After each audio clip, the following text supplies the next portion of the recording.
Hey folks, this is Abel James, and thanks so much for joining us on the show.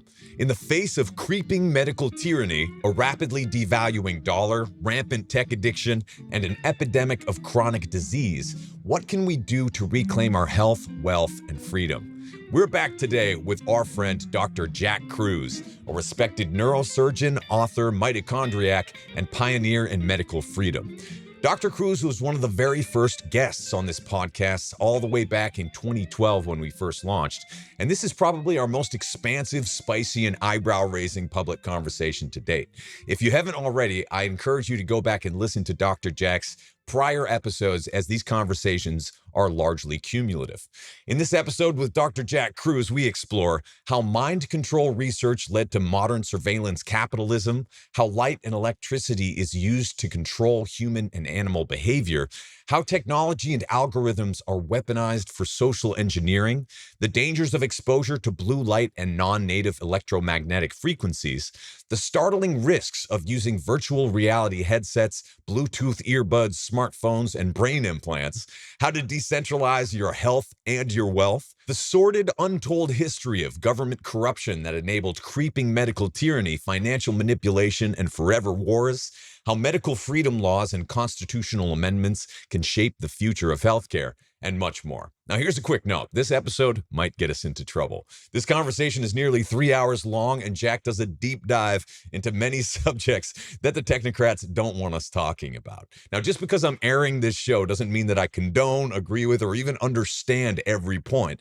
And of course, this is not meant to be financial nor medical advice. We offer this conversation uncensored and in its entirety so that you can be the judge of what's true and what's not. I'm not here to censor my guests, and in my experience knowing Dr. Kruse for more than 12 years, Jack does his absolute best to be directionally accurate. But here's a question for you as you listen. If the disturbing claims made in this conversation are true, what does it say about the levels of corruption within our highest political and health institutions? And what can we do to expose the truth and restore real accountability and power to the people? Let's go hang out with Uncle Jack. Thanks for joining us, folks. I'm honored to welcome back to the show today our friend, Dr. Jack Kruse.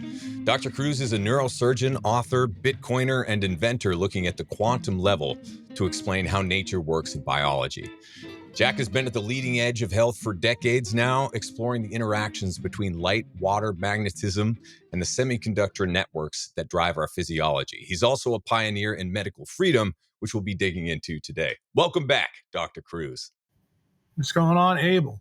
Dude, great to see you. So why don't we just start right with the most recent things that you've been talking about, because your work continues to get more and more interesting. Let's start with the Public Health Freedom Act of 2024. Yeah, well, last August, I was asked to write a constitutional amendment for El Salvador after meeting with the Bukele administration and then meeting with President Bukele. I asked them what leeway that I could put in it, and I was told everything that I could think of. And I said, well, this is going to be interesting because for 30 years, I've been fighting a long battle, and giving me free reign is kind of an interesting issue. This began a year before, the second term election for Bukele. So, and I think most people do know this, that the United States has a constitutional republic. It means we have founding documents. In order to change the Constitution, it's a pretty rare event. You only have, 25 amendments in the United States. It takes 75% vote to get something in there. So you can imagine a year ago, talking to a president that only got 53% of the vote his first time, I was like, how's this really going to work? And he told me, he goes, I think I'm going to do a little bit better this time. That's kind of what he told me in the basement. So fast forward to February 4th this year, today is April 30th. So we're talking a couple months ago. He goes through an election, gets 85% of the vote. But the big ticket was his party, New Ideas, got 95% in Congress. Wow. So guess what that meant? That meant that everything that I wrote for him last year was basically had greased skids. So at an event that was done mid-February this year, probably 2 weeks after, um, 2 weeks after, I think the election. It was sometime around there. It was, I think, no, I'm lying to you. It was about a month after the election. He told me we're going to announce this publicly in El Salvador. And why? Because I knew they were going to have to do some legislative things with this. Why? Because the law that I wrote was far encompassing. There's a lot of things in here. You know, as I mentioned in the video that got released today by the president and Palestra Society, that some of the things in this, even when we shared it with Bobby Kennedy said not even Ron DeSantis could get this passed in Florida. So that should give people, you know, in the United States an idea of just how far reaching the ideas in this document, you know, went. And he told me, he goes, look, there's going to be a lot of people in my own government. They're going to have problems with this part of the law. He goes, but I don't care. And, you know, since this is now current events, Bukele inauguration is June 1st. So we're talking literally 33 days from now. I've got my invite from the president directly this week. And let's just say he did something else this week that I think people would call a baller move. You know, if you're especially a United States citizen, he got everybody in the executive branch together at the presidential palace and invited one member who was not part of the executive branch. You know who he brought in, Abel? Yeah. The Attorney General. And he told the Attorney General, I want you to basically go after anybody in this room who is corrupt. And I want you to tell me who they are, and I'm going to get rid of them. Wow. Can you imagine Biden doing that? Can you imagine Trump doing that? Right. Can you imagine like any president? Any reason, yeah. All the way back to maybe Washington that would have the balls to do something like this. But the reason I tell you the story is so that you understand the type of dude that we're talking about. He's not afraid. He also wants to get it right for his people. Why? Because his people have lived through absolute shit. I mean, we think we have it bad in the United States. The people of El Salvador have been decimated for literally 50 years by 2 civil wars. And a lot of it was inflicted by their executive branch, to be quite frank with you. The gang problem was exacerbated by our executive branch, President Clinton. If you want to learn a little bit about that history, there's a really smart guy on Twitter named Ben Braddock, who I think you should probably have on your show at some point. He's a journalist that works for a centrist journal called 1776. And he wrote probably the best piece I've ever seen about how the gangs came to be, you know, a shadow government, because I believe in the United States, the industrial military complex is our shadow government. So there are some parallels. So February 22nd this year, I was at his brother's wedding on, I believe it was the 17th of February. So CPAC was the 22nd. So Bukele comes over to me because I made fun of him. He didn't have his blue blocking glasses on that I actually got him. And he said they weren't stylish enough. I mean, you got to realize the guy's a styler. So I got on his case, but he said, don't get on my case too bad. He goes, because did you see the presidential palace? He changed out all the lights in the presidential palace from LEDs to incandescents. Actually went to the United States, sourced all the bulbs. And then when his brother was getting married, he gave a talk in Spanish, and my Spanish is getting better and better. He basically told everybody in his friend group and his family group and a lot of people from the government that blue light was the source of a lot of the problems that he had. And he realized that the gangs were influenced by blue light. Crime is influenced by it. He goes, but so are we. And that's why we need to change it. This is at his brother's wedding. Wow. And I'm going, this is huge. So anyway, he comes up to me at the end of the wedding when it's over and before the reception starts. And he goes, you know, I'm going to speak at CPAC in 5 days and I have absolutely no idea what to tell them. Because, you know, CPAC is really run by a Republican group in the United States. And he gets painted always with the brush that he's a Republican because people don't know how he came to power. And I told him, I said, my advice, Naib, is just tell him the truth. Tell him absolutely what's happening. And don't you think, Abel, he goes to CPAC 5 days later, and I had no earthly idea how this was going to go. he gave in 23 minutes the best speech I've ever heard a president say. Better than JFK's speech at American University and better than Eisenhower's farewell speech. This one for me, I'm going to say this is going to be very controversial. This speech was better than any American president speech. Why? Because it was about America, not El Salvador. And in it, he basically used the idea of the patient is going from the floor to the ICU. He then used the analogy of the boiling frogs. And he said, look, you guys are going to elect a president in November. He goes, it doesn't matter who gets in. It matters what the president's diagnostic ability is to fix the problem. And anybody who knows his story, that's exactly what he did. He came in when nobody thought he could change anything down here. Here, it's the murder capital of the world. You know, it's run by a shadow government. It's highly corrupt. And literally in 5 short years, it's now the safest place in the world. You could walk around literally with money in your hands in the street and nothing would happen to you. And it's kind of a shocking thing. And when he went on to explain to people that we, the people, truly do have the power, that message is in the founding documents. The reason it really resonated with me, because as you saw from the Palestra speech that you heard today, when I was in his basement and we had that 30-minute talk that got stretched out to 3 hours, I told him the story of Benjamin Rush.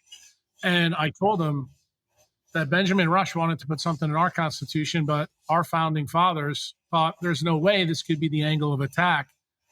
And, you know, the founding fathers were right up until a point, until 1982, 86. And then, you know, COVID happens. And the thing is, to make the accurate diagnosis, probably some of the stuff that you're going to want to talk to me about, you have to be an American to know that the problem with COVID didn't start in 2020. Didn't start in Wuhan in 2017, 2018, 2019 with Peter Daszak, EcoHealth Alliance, the gain of function stuff. Actually, believe it or not, it started in 1944. Okay. It started when FDR actually was running for his 4th term, and General Kruse, who was the most powerful person in the industrial military complex in charge with the Manhattan Project, decided that what FDR told Stalin and told Churchill at their talks at Yalta could not stand. FDR was going to rebuild Russia. Why? Because Russia effectively won the Second World War in Europe. That was a story that Kruse did not want out from a propaganda standpoint. And obviously, because of what they were doing, you know, at that time, building the bomb, they had all intents and purposes. If we're going to spend billions of dollars and use our best scientists, we are dropping that bomb come hell or high water. That was what the military's idea was. Now, you will see if you read our books, the books that you read when you were growing up as a young boy, the ones I read, that story's not in. Why? Because we won the war, rewrite the spoils. That's the story of how war works. But when you actually break it down and go back and look at wartime history, and then you listen to the second best presidential speech, which was when Eisenhower walked out. Remember, Eisenhower and Kruse were equals at that time. Eisenhower was in Europe. Eisenhower actually was, when he became president, manned up. People don't even know the reason why we have the interstate system in the United States. It's because when he went to Europe, he actually saw that the Nazis built the most incredible road system ever so they could move all over Europe. And he said, why don't we do this back in the United States? That's actually where the idea came from. But Eisenhower's interactions with Kruse were really problematic, because what did Eisenhower see Kruse do? He saw Kruse start to talk to people in Congress, specifically a guy named Jimmy Burns. Jimmy Burns was a senator from South Carolina, and he was a bigwig at that time. He would be like Chuck Schumer today in the Democratic Party. And Kruse knew that FDR's health was getting worse from the polio and the paralysis, and they felt he was going to die. And that meant his vice president would be the president. If you know anything about is vice president. He was the vice president for the first 3 terms, but he was replaced in the 4th term because of the story I'm telling you right now. General Groves told Jimmy Burns and the DNC that there is no way that Henry Wallace could be the vice president. Why? Because he was even further down the pike than FDR was. He wanted the common man to really push the envelope. He wanted no part of the world that General Groves wanted to see in post-war America. So Groves took it upon himself with the people in Congress who were traitors. And in Chicago in 1944, in 9 minutes, Henry Wallace went from leading to all of a sudden the head of the DNC stopped the conference overnight. Next day they came back and everybody was promised postmaster jobs, this job, that job in the New World Order if they would put Harry Truman in, a no-name guy, senator from Missouri, to replace Wallace. Why? Why did Groves specifically pick out Truman? Well, you need to know a little bit about Truman. He was a fucking yes man to the DNC. That's how he rose to power. And you know the story that's written in the books that you and I read, that he famously had the thing that the buck stops here? You know who put that on his desk? General Groves. He was crafting a propaganda story for the industrial military complex that the president would be his frontman while he was running the show behind the scene. The person who decided to drop the atomic bomb on Japan was General Groves and nobody else. It wasn't Truman. Okay. And the most interesting part of the story is, and a lot of people don't know this because they're not aficionados of history. Do you know who told Henry Truman 4 months after being president? Because remember, when did FDR die? April of 44.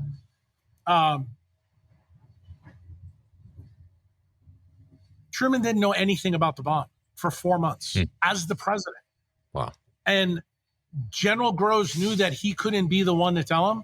So he put Jimmy Burns in charge of going to inform the president what they had been working on, what was going on, and that it was pedal to the metal.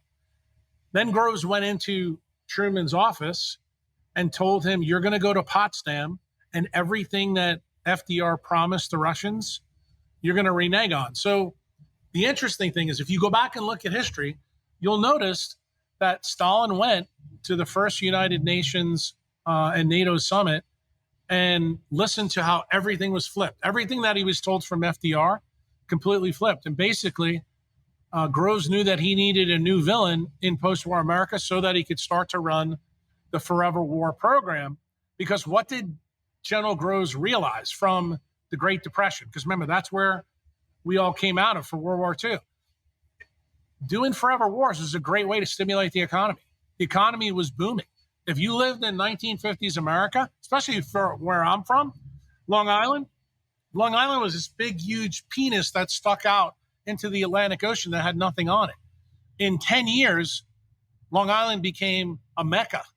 It was built in post-war America because of these ideas. And it turned out that the industrial military complex fueled a lot of this. A lot of these defense contractors employed a lot of these soldiers coming back.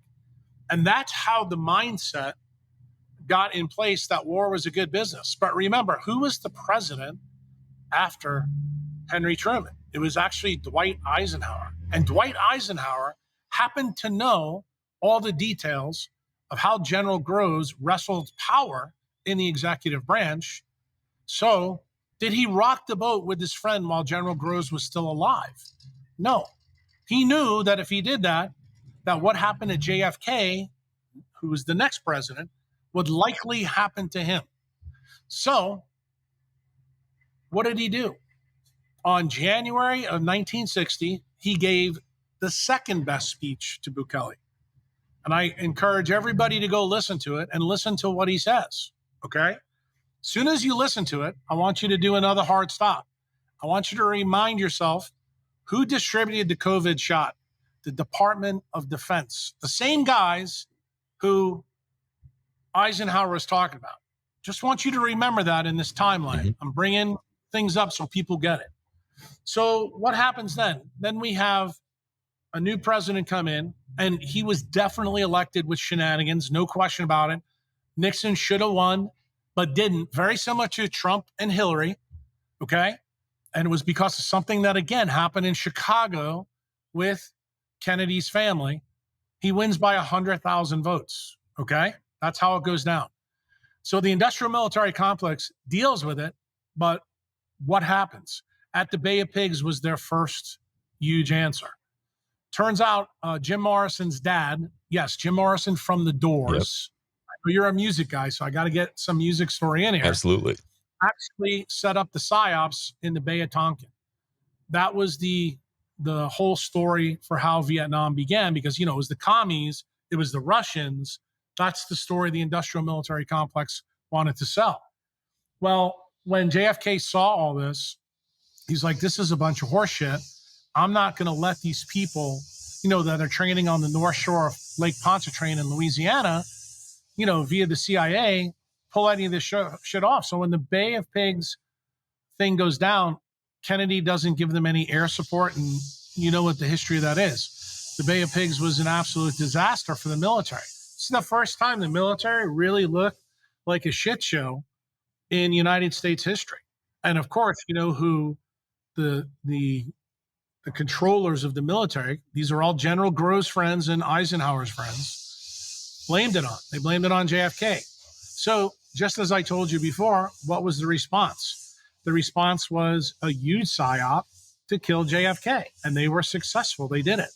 So this story, the American public needs to understand that if you think they're not willing to sacrifice you from a jab, just remember they killed the fucking president of the United States once, okay?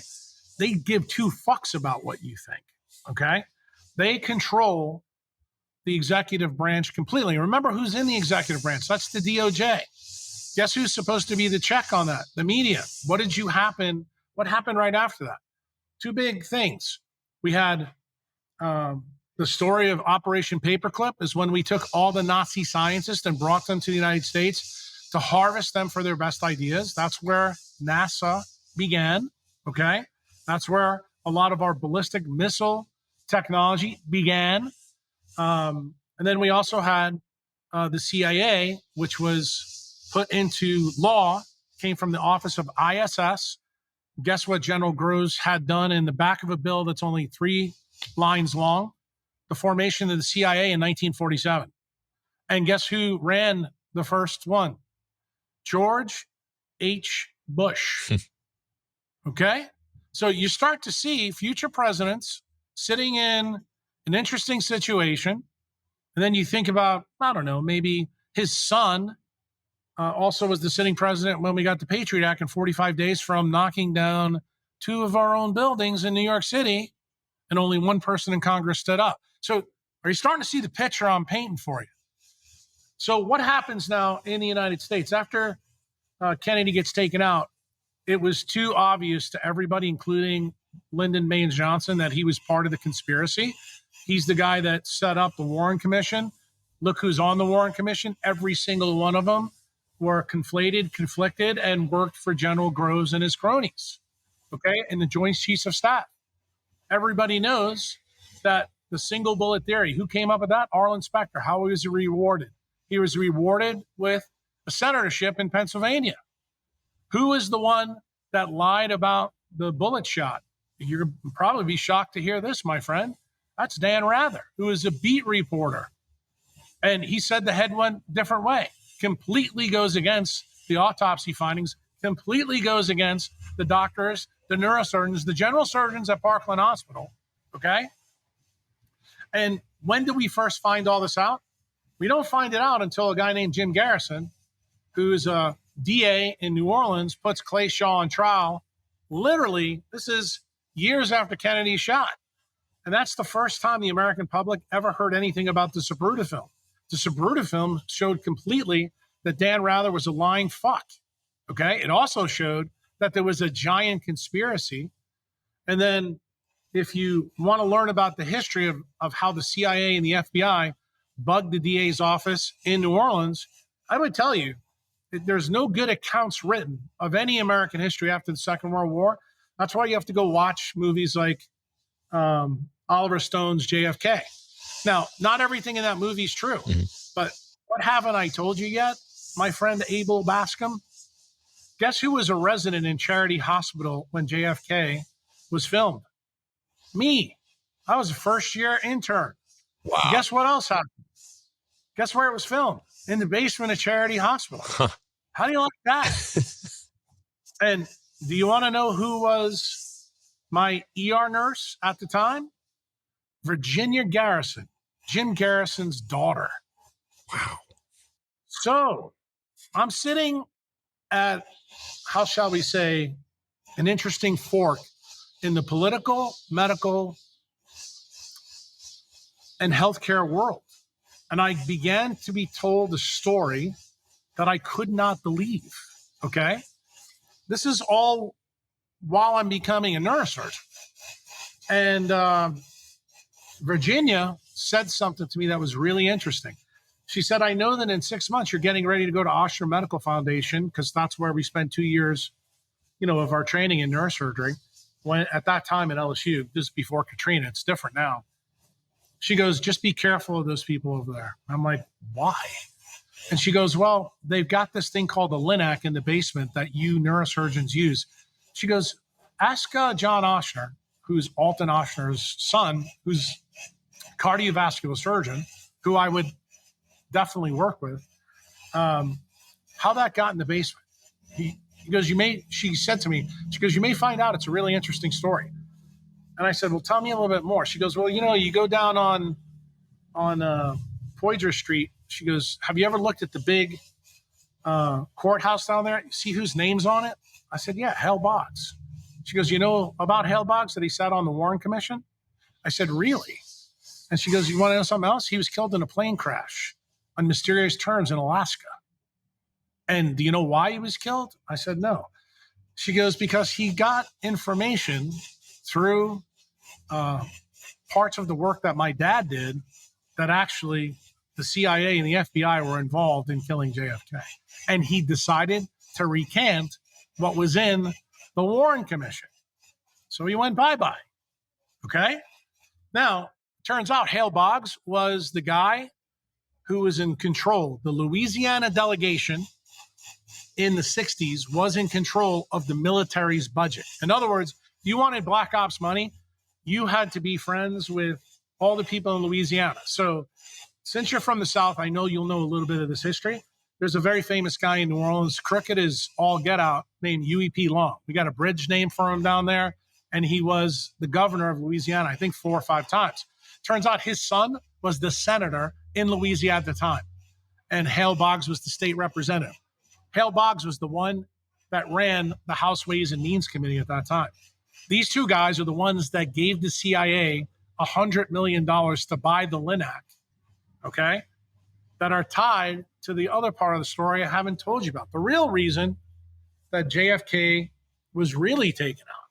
So in 1951, you know that our President FDR, trying to put all the bows together for you, he had a lawyer, he had polio, that's why he's paralyzed. There was this big thing out there called the March of Dimes.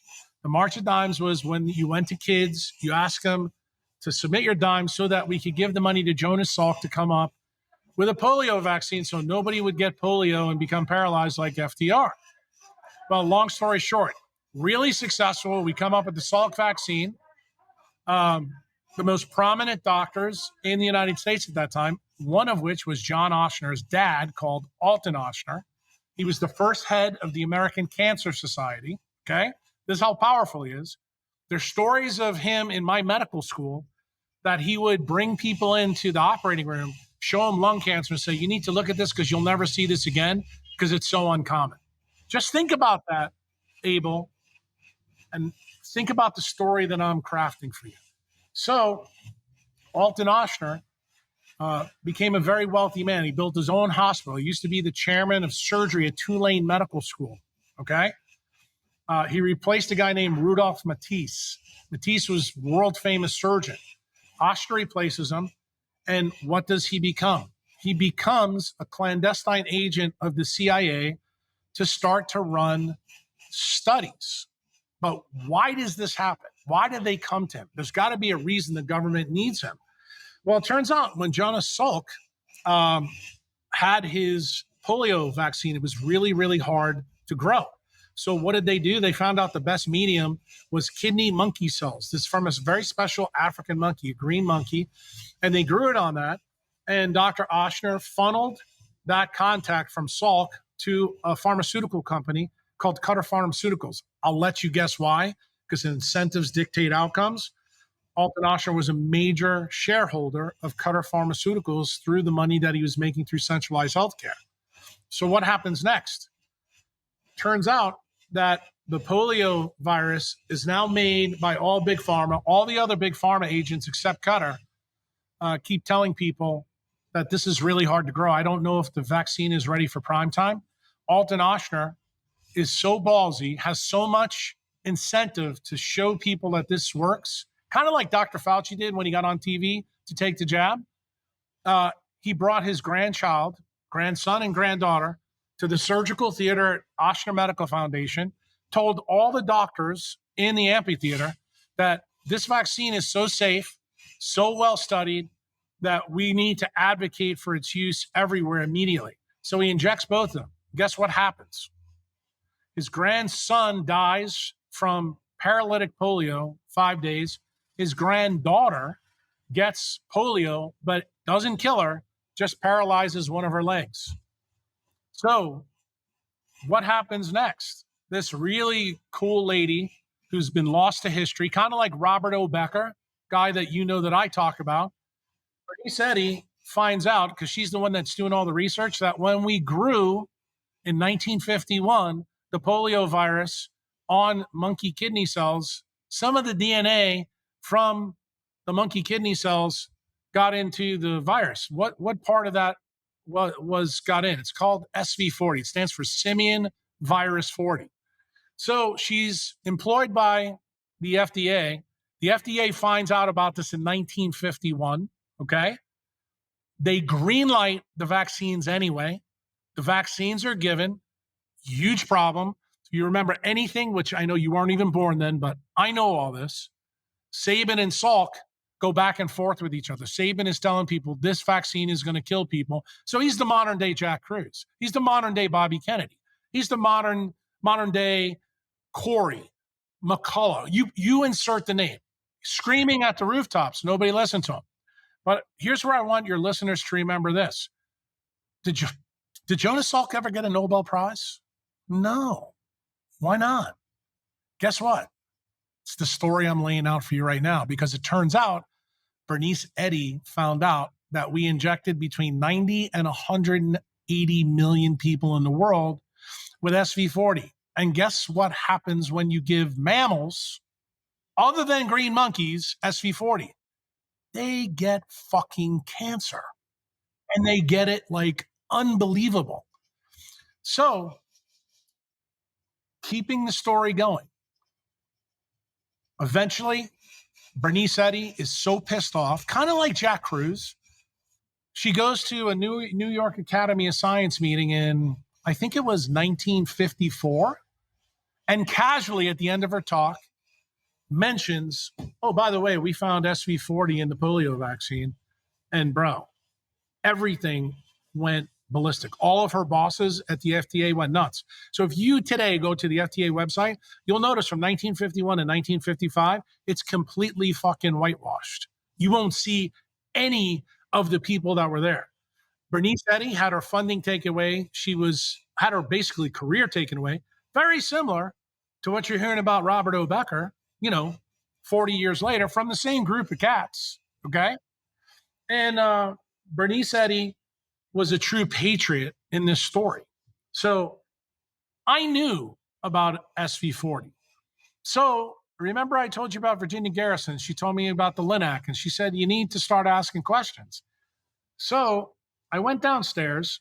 I was doing an aneurysm case with one of my professors, Rand Voorhees, taught me just about everything I know about neurosurgery.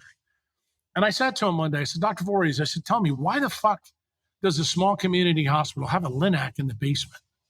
And he looked at me and he chuckled. He goes, bro, you should not be asking questions like that. And I'm like, why not?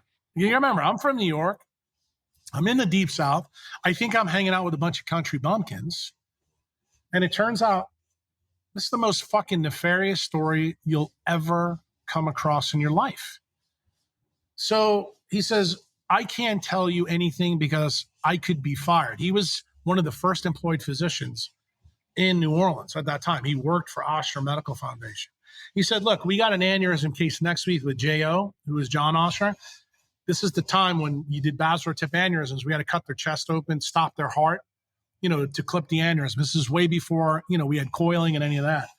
So that case we're doing, and this is a long case, real long case, and the cardiovascular surgeons are going to be in there because they start the case, really. So, of course, Oshner's team is doing most of the work. He's sitting there bullshitting because he likes to chat. So I just lay it on to him. I said, bro, tell me the deal about this Linac. And from that story, he basically tells me way more than he should. He even confirms the story about his nieces and nephews, dying. And he said, look, you can go look at it. It's in the microfiche downstairs in the library, even here in Oshner. I said, you're kidding me. So I went down there and found it, and it was there. And he said, look, there's still some doctors alive right now who were there at the meeting. Why don't you go talk to them?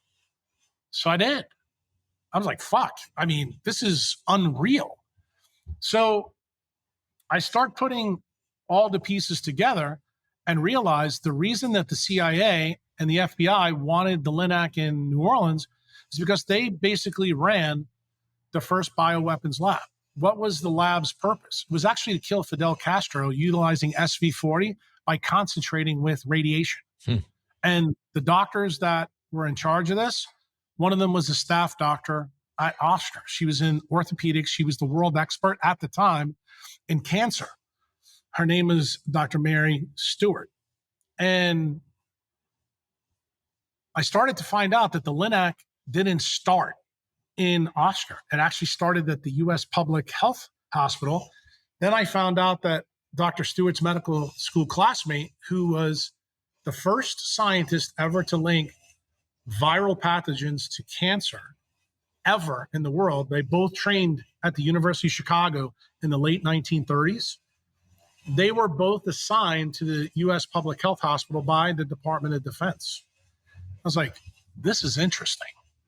So when I found out that the Linac was located right across the street from Children's Hospital on Henry Clay Boulevard, just so you know, when I did my pediatric neurosurgery rotation, the U.S. Public Health Hospital was right next to it. If you go there now, the government finally took it apart in the last 7-8 years. So nothing could be found. It's now been renovated. Here's the interesting thing. I went in and talked to the janitor of the U.S. Public Health Hospital. And I said, do you mind if I look around at all? This is before it was all bolted up and gated. And the crazy thing is, if you go down to this place, you'll see that it's got this like 12-foot brick wall. It's got reinforced gates like you'd see in a military base. And I'm going, what's the deal here? And he goes, well, this used to be, a place where they did a lot of research for the government. I said, really? I said, what building was that done in? And he pointed the one out there, the one that was still boarded up. I said, am I allowed to go in there? And he goes, technically, no. He goes, but since you're a doctor, because I was in my scrubs and my jacket, he goes, sure, go ahead. So I went in there. And in the building has a sub-basement that goes down 3 or 4 levels. So the building on the surface, the outside, looks like a 1 or 2 story building. Turns out this is a 6-story building, 4 stories built below the ground. And then there's this giant tube in the middle. Turns out that the Linac used to stand straight up. Okay. So I get to the basement floor where the action would happen. And I noticed that the shielding in this room is not like any shielding in any radiology suite I've ever seen in my life. There's grounding pads in there that is steel, this thick, the size of my Bitcoin wall that I showed you. I mean, these things, it would look like the size of a tank. And I'm going, bro, what's the deal? This is installed into the framework of the building so that it was completely grounded, kind of like I showed you before we started doing with my upstairs. Yeah. And he goes, yeah, he goes, nobody really knows what this was all about. He goes, but this was where most of the action occurred. I said, well, what happened in this room here? He goes, well, there used to be this crazy curved wall. And he goes, there was little rooms there, but they took that shit out probably 10 years ago. What I realized right there, that's where they actually put the test tubes that they put the SV40 to shoot it with gamma radiation to make it powerful. So I'm sitting here and I'm going, why doesn't anybody have any proof that this stuff went down? So this is when Jack Kruse, being the top of his class and a smartass, got a really good idea. I said, I'm going to go talk to Entergy, because Entergy is the atomic energy company that's down in Louisiana. And I said, the footprint for those grounding sheets mean that the amount of electricity that came through the U.S. Public Health Hospital from 1959 through 63 had to be fucking off the chain. What did I find? All of those were classified documents. Imagine that. Nobody could find that. And then I got asked the question, why do you want to know about this? And I said, well, I work, as a resident. I'm interested in this story that I'm hearing. Why? Because Abel, another part of the story, when I was a resident at Charity Hospital, PETA broke in and pulled out all the electrodes out of our monkeys' heads that we were doing studies on. The grant was also from the U.S. military, the U.S. Army. The neurosurgeon that was involved in that, because I know people are not going to believe this story when they hear it on your podcast, was Dr. Michael Carey. Okay, so you can research it. And that's when I got on PETA's, how shall we say, target, way back then, because the next day in the newspaper, it was everywhere in the Times-Picayune. So anyway, I held all this stuff together in my head for a long time, didn't really say too much about it because I didn't really understand how everything truly fit. I just thought that this was a pretty remarkable set of circumstances that were going on in a sleepy little town of New Orleans. Because, compared to where I'm from, New York City is 13 million people. New Orleans is 500,000 people. At that time, it was anyway. That's when I went back and started asking questions. I said, why is it that Jim Garrison decided to put Clay Shaw on trial? That's when I got the education from the people that knew the Garrison family. Jim Garrison knew exactly that Clay Shaw was partners with Alton Oshner in conservative Republican Party to eliminate, how shall I say, communism from the world. This is the reason why the federal government chose him to run a first clandestine bioweapons lab in the United States. No, everybody knows about Wuhan and gain of function. Bro, this is where it started, okay? And it was run out of a place on Magazine Street by Dr. Mary Stewart, a lady named Judith Very Baker, and a guy named David Ferry. David Ferry was a pilot formerly from, I think it was Eastern Airlines, who was thrown out, that began also as a CIA contractor to train people in the Bay of Pigs to fly from Florida to the CIA. And he was the guy that was making a lot of runs. Do you know who he trained? Lee Harvey Oswald. Small world. Yeah, it's totally small world. And when I found this out, and I found out where they trained was on the north shore of the lake in New Orleans, Lake Pontchartrain, I happened to drive up there. I said, I'm going to see if I can find out any more information. So I went up there and talked to the landowner. They said, yeah, that was gone a long time ago. He goes, but did you know that over in Covington, there's a U.S. Military primate center? I said, really? I said, I did not know that. So I happened to go over there, and guess what? You can't come within 50 feet without somebody with a machine gun coming out to talk to you. So that's when my nurse put some things together for me that I hadn't known about. And it turns out her dad is a military guy.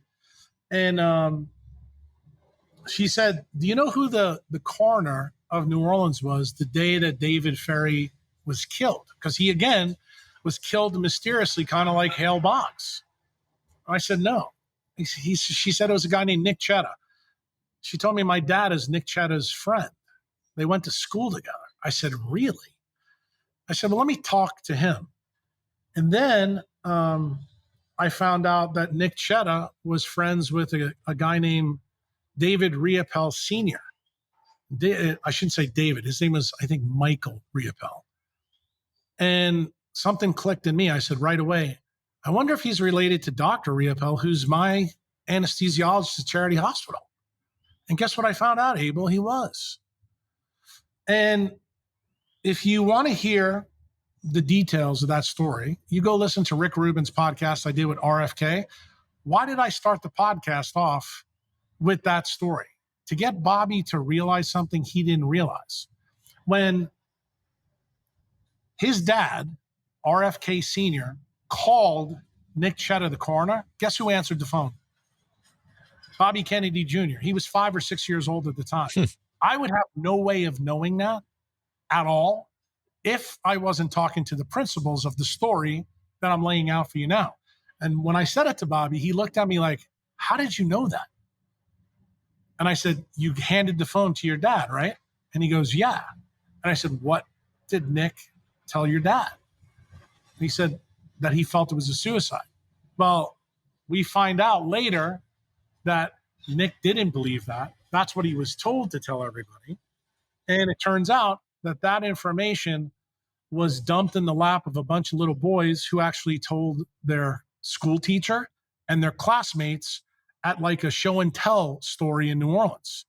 And this story made rounds for a long time. And a guy from New Orleans who is really a no-name guy wrote a book about it. It's called Dr. Mary's Monkeys. Right. And in that book, he laid this story out, and I'm seeing it again, and I'm going, that's it. There's a huge link. So now, to get everybody up to speed, because I know this was a lot to take in. This is the history. So we come to 2019, December, and we hear Dr. Fauci saying the things that he's saying, that there's a problem. You know, we may have to do something. We're watching. Of course, I'm paying attention to this because I'm a doctor. I'm quite interested. And when I hear the story, I'm going, there's something about this that just doesn't sound right. And when I heard about the market story in Wuhan, that they thought it jumped, just from a DNA basis, I knew that made no sense at all. And then I'm going to say it was around February, I started to pay attention to people who I knew a lot about virology and knew a lot about the new molecular biology techniques, you know, that I learned about in med school and residency. And one of those guys was Luc Montagnier. Another one of those guys was a guy named Kevin McKiernan. And Kevin McKiernan is really important in this story for what I did with Bobby, because Kevin is a researcher who worked with Craig Ventnor on the Human Genome Project. So I don't want anybody to think this guy is a fly-by-night guy. He left that project and then started to work for the cannabis industry early on in its infancy when, you know, it got legalized. Now he's a bigwig. What he does is he basically samples the genomes and puts them out so people will have these plants, medicinal plants, you know, for use later down the road. It's a really cool thing that he's doing.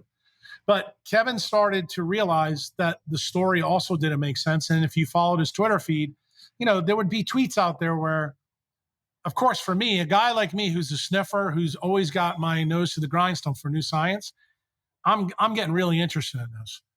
And then I start listening to the story that Fauci starts telling people to go inside, social distance. I'm like, wait a minute, that's exactly the wrong answer. It's called the coronavirus for a reason, you fucking idiot. Corona is the corona of the sun. And the reason why it got its name as corona is that when the sun is strong, coronaviruses are harmless. When it's wintertime and the corona is weak, that's when the viruses take foothold. And why would you ever tell anybody to go inside with a coronavirus? And that's when I immediately clicked in my head. I said, bro, they're doing gain of function research. And I knew what that meant right away. Why? Because gain of function research was made illegal by the Patriot Act. Just so you know that. When they knocked the towers down, one of the things that they put in that act that turned out to screw them was they had to move all the bioweapons lab that moved from New Orleans on Magazine Street and in Oshner to Fort Detrick. That story was beautifully laid out in Bobby Kennedy's book that he wrote about Fauci. But the problem was Bobby Kennedy didn't know anything about the story prior to Fort Detrick. That's the story I just laid out to you here in the podcast. And I knew that I had to tell Bobby something that would capture him that day we sat down in Malibu in October of 23, so that he would understand that what I was getting ready to unleash was probably the biggest story never told, even bigger than the melanin story that I brought to Rick and Huberman before that, because it was about medical tyranny at the highest levels in government. And when Pfizer came out with the vaccine, the early vaccine, the queerest thing happened. There was 2 legal definitions in there, one for Pfizer and then one for BioNTech. And when I read that, I was like, this is a problem. I started following Dr. Malone, Dr. McCullough, Kevin McKiernan, like all the people who were vaccine naysayers. And I'm trying to figure out why this is really a problem. And then when I saw Pfizer come out with the 2 legal definitions, I knew immediately what the answer was. Didn't have proof, but I knew immediately. I didn't say anything to anybody. I said, I think Moderna, AstraZeneca, the rest of the vaccine people use different ways to make messenger RNA. I think Pfizer came late to the game and they used the SV40 promoter to make the vaccine. They put it in, they did it so fast because remember, what did Trump call it? Operation Warp Speed. Everything began to make sense to me. And I'm going, these motherfuckers are going to do the same thing that happened with the polio vaccine. If they did it once and they didn't get busted, why wouldn't they do it again? That was my mindset. So I got asked to do a documentary with a group with McCullough, Malone, and I forget who else was in it. I think even Luc Montagnier was in the film. It was released in clandestine fashion because all of our medical licenses were, at that time, all under the gun. Everybody was gunning for us. And in the film, all I talked about was this issue.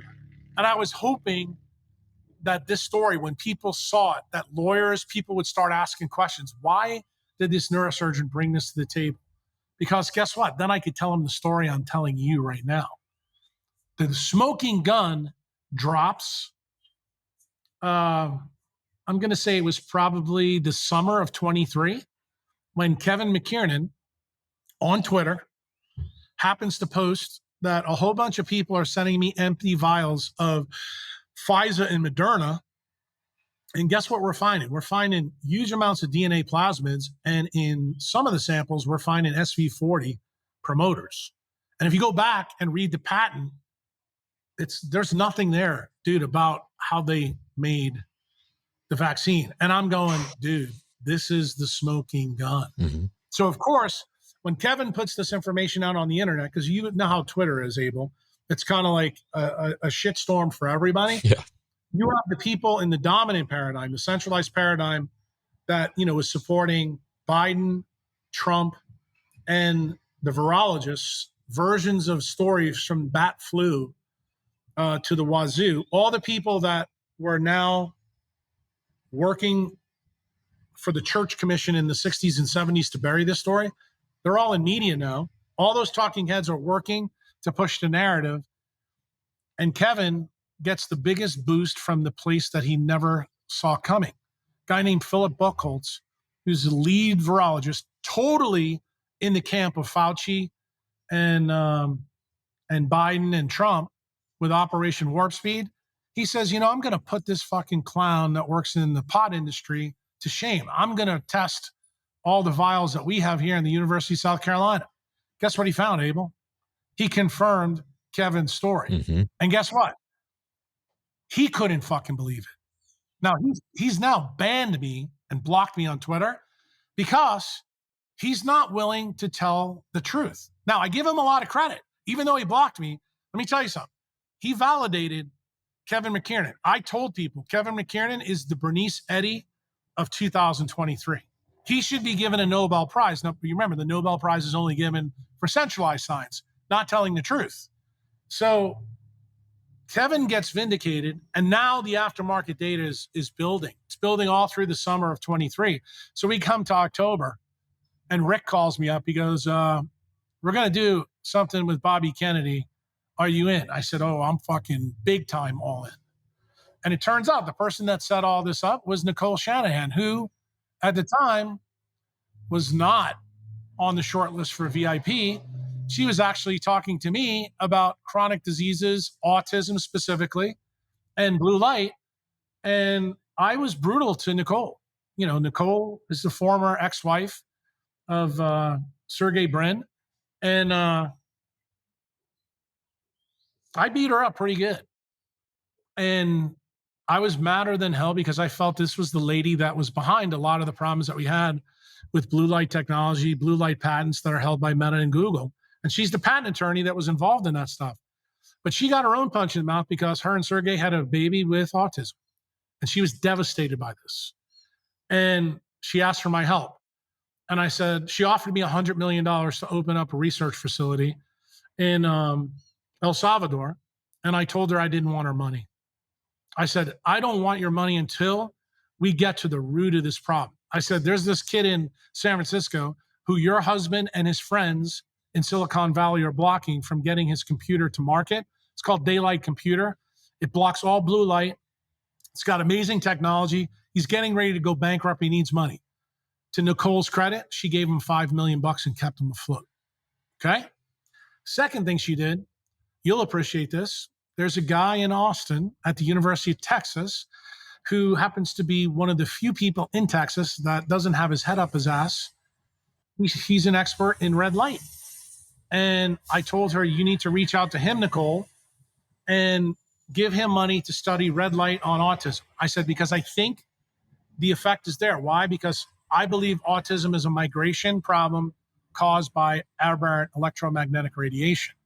And I said, if you get a study done through the University of Texas, through, Francisco Gonzalez Lima, I said, bro, this could go a long way. I said, that's how you do it. So she spent $20 million there. So she spent a quarter of the money. And I basically told her, I said, you do that and let's light the wick of chronic diseases. That's how it left. She didn't know anything else that I was doing. Had no clue about El Salvador at all. So William Ball, the guy that you saw in the video, he happens to be a hedge funds manager from Harvard. Guess where he lives? In Austin. How do you like that? And he's a member of mine. And he goes, Jack, what you're laying down, because he heard the story that I just gave you. He goes, bro, we need to put you in front of somebody who's going to do something about this, because if we continue to let the government run roughshod, he goes, we're going to be screwed. So when I went out, Nicole set up the podcast with Rick.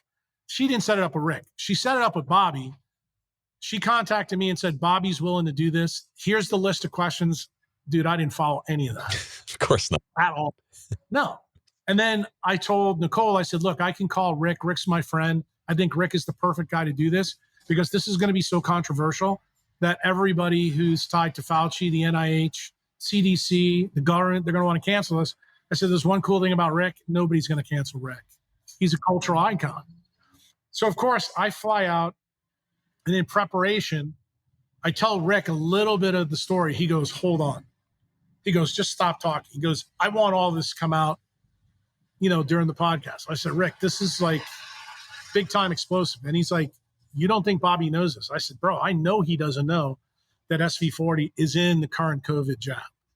I said, it's the reason why people are getting cancer. It's the reason why there's huge amounts of aftermarket problems. I said, to be honest with you, somebody needs to start studying frame shift mutations. We need to start studying so much more. But these are all the things that were never done with the polio virus. And to go back to that story, just so we finish the bow there, when did the war on cancer start? 1971. Who was the president? Richard Nixon. Who was the person that chided him into doing it? Alton Oshner. Oshner and Nixon were perfect friends. Why? Because Oshner realized that he's the one that let the cancer gene out of the bottle. There's now even a lot of data through Montagnier, who's now dead, that this polio nightmare, actually the HIV story came from there. It didn't come from green monkeys. The only part of the HIV story that's really true is that monkeys were involved, but not in the way you think, okay? It was involved through this process. And who was involved in that shit story? Robert Gallo and Tony Fauci again. So you need to realize that the incentives here dictate the outcomes. This science has been buried from the public because it's my belief if the public knew this, there's no way you would vote for Biden. There's no way you would vote for Trump. In fact, anybody who's an incumbent needs to be voted out right now. The only guy in Congress that I think is decent is probably Massey from Kentucky and probably Rand Paul. On the Democrat side, I don't see anybody. I think we the people need to clean house.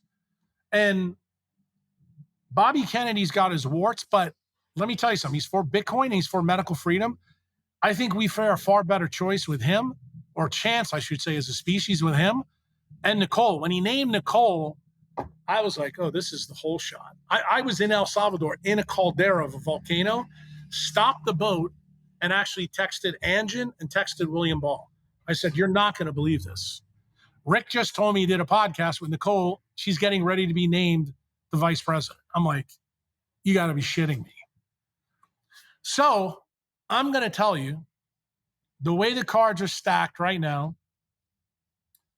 7 months before our election, your podcast is really important. It's important because you just heard what I'm doing in El Salvador. So I get dropped in front of the Bukele administration and in the basement. Do you want to know why the meeting went from 30 minutes to 60 to 2 hours to 3 hours? Yeah. Because the story I just told you got told to the president. And his eyeballs got this big. Mm-hmm. And he goes, they're never going to stop this, are they? I said, no. I said, they already got away with it one time. They killed the president, and they're doing it again. Like, if that's how history goes, if you don't get punished, you're going to keep going to the well. And I said, honestly, the real issue with COVID, as far as I'm concerned, the reason why they call you a dictator is COVID was a compliance test for an economic reset. The reason they really hate you, the industrial military complex doesn't want Bitcoin because they can't devise Bitcoin. They can't rehypothecate it. They can't use it to fund forever wars. They need a CBDC. And the CBDC is all about the Fourth Amendment. Why do they hate Trump? Because Trump put two guys on the Supreme Court that are Fourth Amendment experts. I said, you and Trump have something in common. I said, not that you want to be labeled with him, and that's when he chuckled. Right. But then it should give you some pause why I mentioned to you go watch the CPAC speech, because what did he say? I can tell you, Bukele's never going to tell you who he's a fan of, but he loves Bobby Kennedy. He would have never let me show the law to Bobby Kennedy if he wasn't. Because Bukele knows the Uniparty has no chance. People don't realize when Bukele became president, and again, you're going to have to give me some leeway here. Bukele first was a communist. You may not know that. There's two parties down here that are on either side of the Civil War. They're called FMLN and Arena. There's other minor ones, but those are the big ones. And Bukele was in FLM for a period of time. How did he become really famous? He started off as mayor of a small city outside of San Salvador and totally transformed it. Did a great job. Then he ran for mayor of San Salvador, which is the capital city, totally transformed it. So he told the people in FMLN and Arena, by this time he was now in the Arena party, he said, look, I want to run for president. The way the Constitution is written here in El Salvador, if you don't have backing of a political party, you can't run. So guess what FML and Arena did? They said, bro, we don't want an effective politician. We want somebody we can control. So they effectively try to block Bukele from running for president. Does this sound familiar at all to what Bobby Kennedy's going through right now in the United States? Right? Mm-hmm. Well, that's why this story is important, Abel, for you to get in total. So here's where it gets interesting. Through the Constitution of El Salvador, what does it say? If the presidential candidate could go on the street and get 100,000 signatures in 24 hours, you can run. Bro, he goes on the street and gets 250,000 signatures in 24 hours. So he runs, starts his new party called New Ideas, and he wins the presidential election in 2019 by 53%. Remember, this is in a place where the other two parties have a lockhold. I'm hoping the same thing happens in the United States in November, that the New Idea Party is Bobby Kennedy's party. And that, I think, is the reason why, and I don't know this for sure because he's not told me, But I think that's the reason why Nayib Bukele said to me, you're allowed to show the law to Bobby Kennedy. Hmm. I got permission to do that. And you heard that in the speech. I haven't told anybody this whole story, though, yet. You're the first one getting it. And what happens from there? When I saw Nayib at his brother's wedding, and we had that little talk about CPAC, now you know why I was being so coy with him. Because without us talking about it, I said, go tell him the truth. Why did I really say that to him? Because I wanted to know that Bukele was a good guy. I wanted to see what he would do at CPAC. And what he did blew my doors off. That's when I decided I'm all in for this guy. Because you probably know me better than anybody, Abel, when it comes to the persona. I give nobody any quarter. I go after everybody. I can vouch for that. When I give you a pass, there's got to be a pretty damn good reason I'm giving you a pass. Now you know the reason why I really respect Nayib. He is doing something that is absolutely supreme leadership. And I think he sees things in Bobby where he thinks that that can happen. I don't believe he sees it in Trump, and I don't believe he sees it in Biden. And I think he understands what Bobby's going through because he went through it with his own two parties in his own country. And he warned people in that CPAC speech that the United States is going through the same thing El Salvador did. Not exactly the same thing, but different, how shall I say, details, but you're being run by a shadow government. The shadow government in El Salvador was the MS-13 gangs. The shadow government in the United States is the industrial military complex. That's the Joint Chiefs of Staff. That's the deep state. Nobody wants to call it out. Those are the guys that have been involved since the atomic bomb fiasco. And you need to know all of this story. There's a reason why the young Abel Bascom never learned this story in the books when he went to school. And I'm going to tell you, it's removing the fire alarms so that you don't ask the questions that Uncle Jack is asking. Right. And I'm going to tell you that the same story, Abel, is going on right now. The reason why every single financial data has had all the fire alarms removed is because the Biden administration is trying to take them out so nobody realizes that they're coming to confiscate your money very shortly and put you in an emergency situation where you have to say yes to the CBDC because your life is going to be over without money. That's really their goal. And COVID was a compliance test to see how many people they could get to go with the government narrative. So here's the problem. That's exactly what they did with the Patriot Act. And it turned out the Patriot Act, which was all about surveillance, so that the industrial military complex could surveil us. That's what Snowden is living in Russia for. I mean, I want you to think about this Russian story. These guys that are running the shadow government have painted the Russians from Stalin to Putin as the enemy. I don't think they are. I think the enemy is within. They're sitting in Washington, D.C., and they inhabit the Pentagon. And all of their friends are now in Congress and the executive branch, including the DOJ. The next president, I told Bobby this straight to his face. I said, if you get in and don't whitewash them all like your uncle wanted to do, you are making the biggest mistake. The way in which you want to go about it using the legal system, in my opinion, not good enough. So what did Bukele do? Did the same thing. He took them apart. That guy that I told you before, Bren Braddock, who is, an American who wrote the story. I hope now I've motivated you enough to go read that story. Because guess what? That story is the story that Bobby Kennedy needs to read.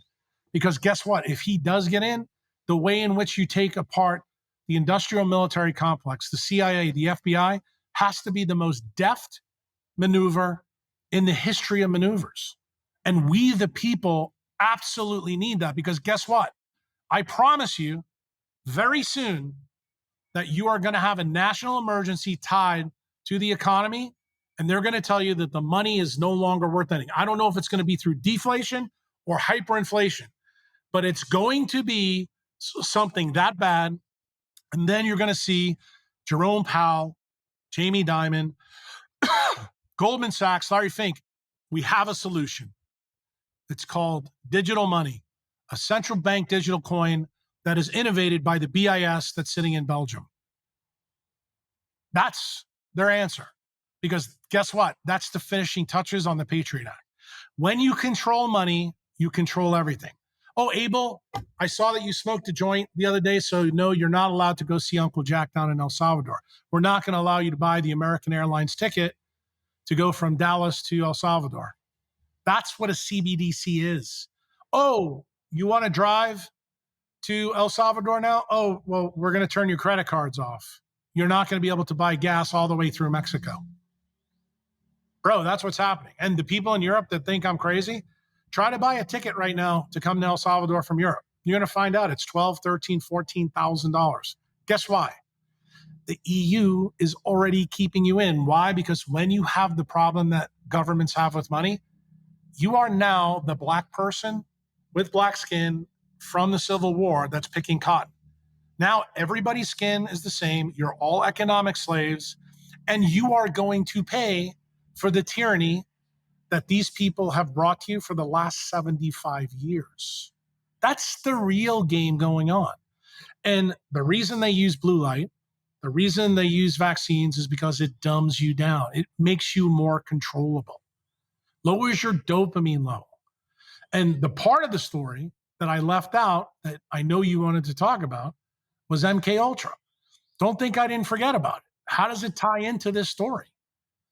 MK Ultra was something the CIA actually fell upon. They realized that the mob was going to build a new city in Nevada called Las Vegas. And they found this really smart, financially savvy guy who was running the mob's money. His name was Mo. I'm not going to get into all of the story, but Mo came up with an ingenious idea.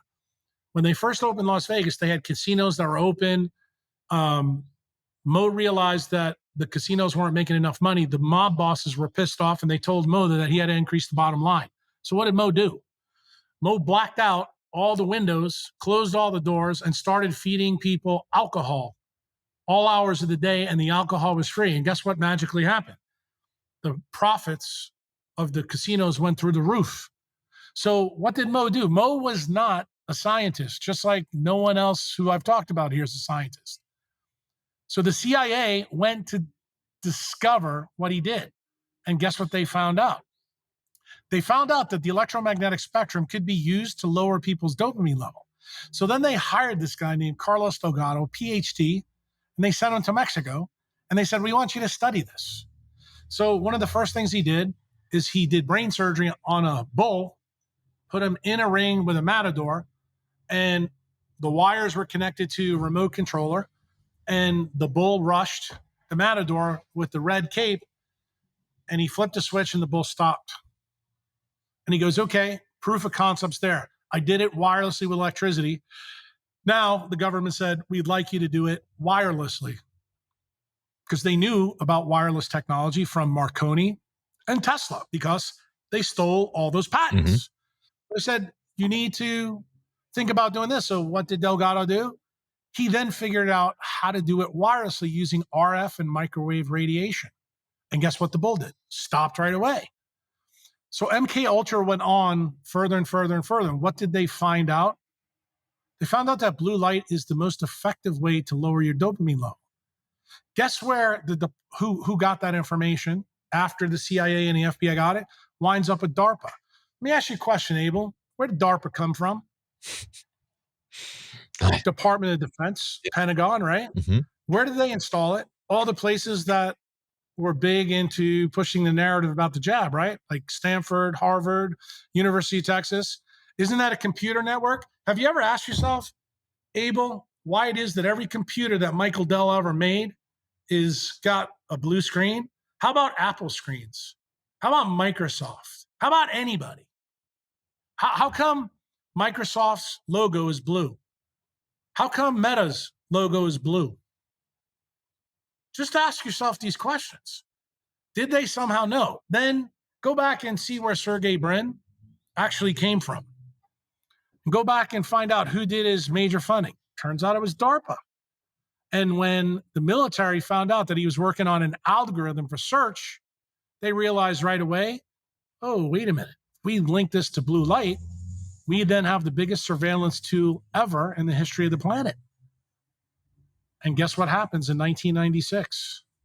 Then what magically happens, say, after Clinton? Now we're in the Obama years, 2008, 2009. What's the number one thing that Obama did? He announced the first ban on incandescent bulbs. Why is that? Because they have red and UV light in them that offsets blue effects. So if you really want to dumb down 330 million people, you really need to blue irradiate them. So what just got announced by the Biden administration?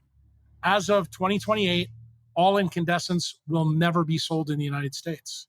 By the way, Abel, are you still able to buy a computer that doesn't have a blue screen? Oh, you are now. Why? Because I told you that Uncle Jack was working with Anjan Kata and Nicole Shanahan, who used to be married to Sergey Brin. Oh, you got the dots, bro? I got the computer too. I'm talking to Anjan tomorrow. Cool cat. Beautiful.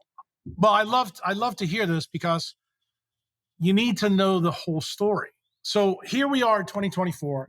Today, President Bukele and Palestra release the video that you listened to right before we got on here. But you'll probably agree with me. Was any of this story in that video? You'll never know how I got to Nayib Bukele's basement without knowing what I just told you. Yeah. This has been my life's work, to get the truth to people. Why? We are being harmed by the people Thomas Jefferson and James Madison warned us about. It's no longer King George. It's the people you're electing. It's not the Russians. It's our own people. The enemy is within. And they have been trying to shut me up for 20 years. Maybe now you know why I'm so incorrigible, irascible, and just a fucking curmudgeon pain in the ass. Because I've known this for a long time. And it pisses me off to no end. And it's time that you know about it. You are 7 months before you being able to do something. And when I tell you, if they have an incumbent next to them, you vote for the other guy, irrespective if he follows you or not. We need new blood that protects us, we the people. We have been fucked in the ass with no lube on this dildo for way too long. And we've been, oh, that's just conspiracy theory. It's so funny. Every conspiracy theory in the last 4 years has turned out to be true. How about start there? And if anybody thinks putting Fauci in front of Congress, remember, the people who are complicit with him are going to question him. The only guy that I think will get anywhere is probably Massey and Rand Paul. Why? Because Rand Paul's the one guy in Congress, because he's a doctor, who's madder than hell. He's as mad as I am because he knows the story of the gain of function. And we have Fauci's emails. We know he was a traitor. The Constitution is very clear about what should happen to traitors. We shouldn't fucking pay them more money and give them awards. But guess what? That's what the executive branch is doing right now. Giving them awards. Why? Because he's done the dirty work for the executive branch. Don't forget that. Okay, what's your next question? Well, let's dig in a little bit more about the blue light, because I think it's important that people understand that they are addicted to something that is essentially a weapon and is known to be as such for decades and decades. There's a reason that we don't have biologically appropriate light around us from our electronics, from our environment, and all these other places. They're being banned, they're being removed, or like you said, the technology isn't available to us to use computers that don't actively damage us. So what exactly is blue light doing when you're looking at it? Because I think a lot of people can relate to the feeling of scrolling mindlessly or spending a bunch of time on their computer. They don't want to be on the computer. I mean, I'm guilty of this as well, but you go down some rabbit hole, you keep scrolling, you keep watching videos, and you're in a state that is absolutely suboptimal, but you can't get away from it. So what exactly is going on for the people who might not be familiar with like kind of the addictive aspect of all of this? All right, I'm going to give it to you very, very fast, and I'm not going to get into the details. The process that causes this is called ferroptosis, probably something you've never heard about before. It's behind most of the microvascular changes that happen. It's a quantum level effect through an iron atom with the interaction with blue light. But what's the next level effect? This would be the effect of your food gurus and probably biochemists, right below their ability to understand it. This is where you and I met at PaleoFX.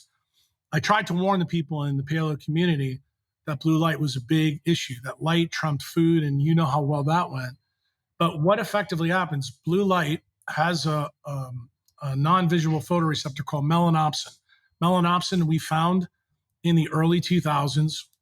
Then in the 2000s, we found out not only is in our subcu fat, it's in our arteries, it's in our brain. In fact, it's the number one dominant chromophore in the body. It reacts to the blue light spectrum, specifically between 435 and 470.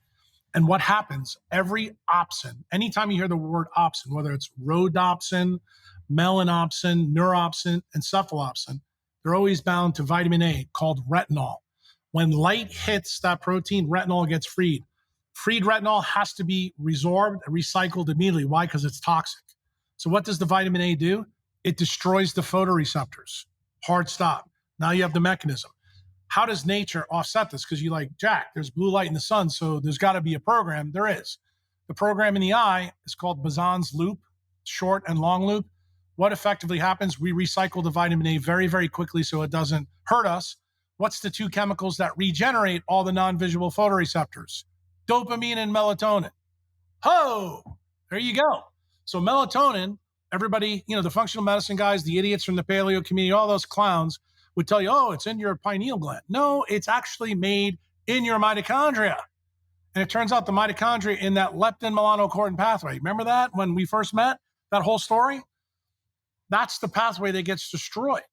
And what happens is the problem starts first in the retina, gets generalized through the rest of the brain, and wherever the brain gets damaged, that's the disease that you get. That's effectively how it happens. So it's a problem of vitamin A. So, there's another guy that I don't know if you've ever interviewed or Chris Masterjohn, when he used to work for the Western A. Price Foundation, he did a really nice paper a long time ago about the effects of vitamin A, that when vitamin A goes awry, it ruins your sleep. I was like, oh, maybe Chris is going to get it. No, he never went as far as I wanted him to go. But is Chris a good guy? He is. He's also a Bitcoiner. He's still a food guru. He's still too much of a biochemist for me.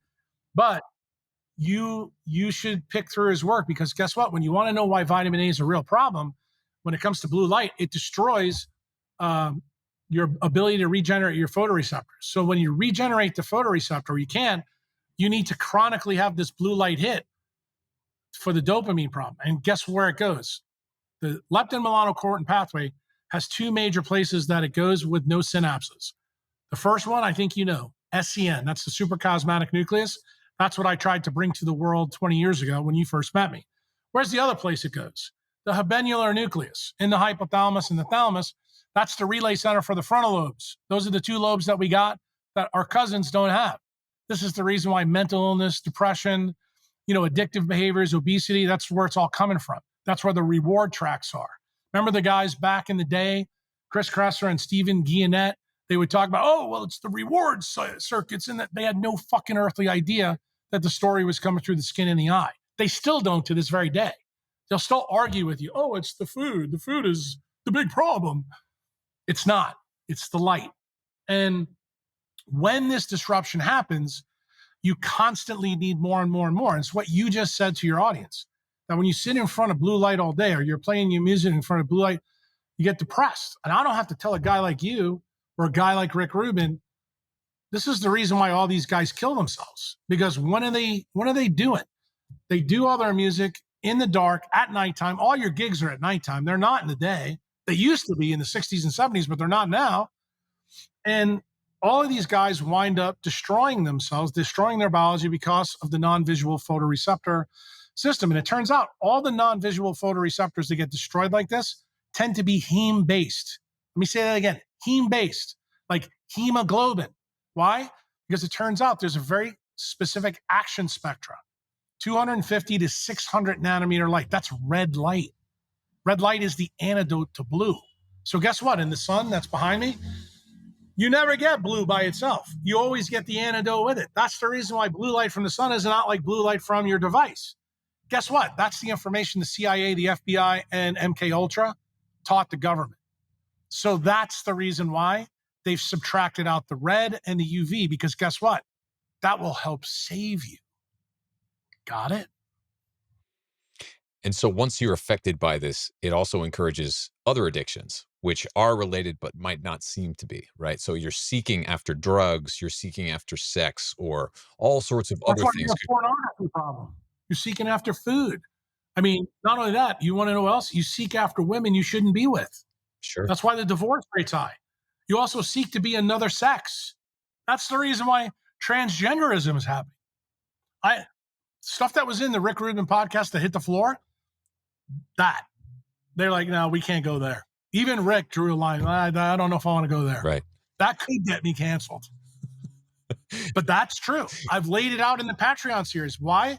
Blue light causes pregnanal syndrome. Pregnanal syndrome controls all your sex steroid hormones. Of course, it's going to fucking change things. But nobody wants the inconvenient truth, dude. They just want to believe the narratives that centralized doctors and the government sell you. And I don't want that. I mean, you better than anybody outside of maybe Erwin LaCour. You saw that I invited Erwin to the Age of Light event. Yeah. You two guys are the only two guys that I still talk to from that event. Why? While you may not believe everything I say, you may find me directionally accurate. There you go. You're still here almost 15 years later going, fuck, dude, I had no idea where you were going with this. Well, now you do. It's 15 years later. And you have to realize something. You were there, Abel. I tried to tell him. And you saw the response I got. Yeah. Because I was going after the truth. I didn't care how it affected their businesses. Yeah. And I'm seeing how the world has changed in the years since as well. Even just taking a few pieces of equipment that I have to measure the radiation coming off of devices, coming off phones, coming off computers in the 10, 15 years since we originally met. It's hard to deny that something is going on that does not suit our biology. Hold on. I got to tell you this. Please don't cut this out of this interview because it's so important. So about a week ago, somebody on Instagram sent me, Peter Adia did a video with a guy named Chris Williamson. I don't even know who he is, but he's got like 1.7 million followers. Yeah. And on it, he said, I'm amazed that people will tell me to take my AirPods out and they can't even do 100 push-ups. And I'm going, wait a minute. I can't believe he just said that. This is a guy that's supposed to be one of the best doctors in the world.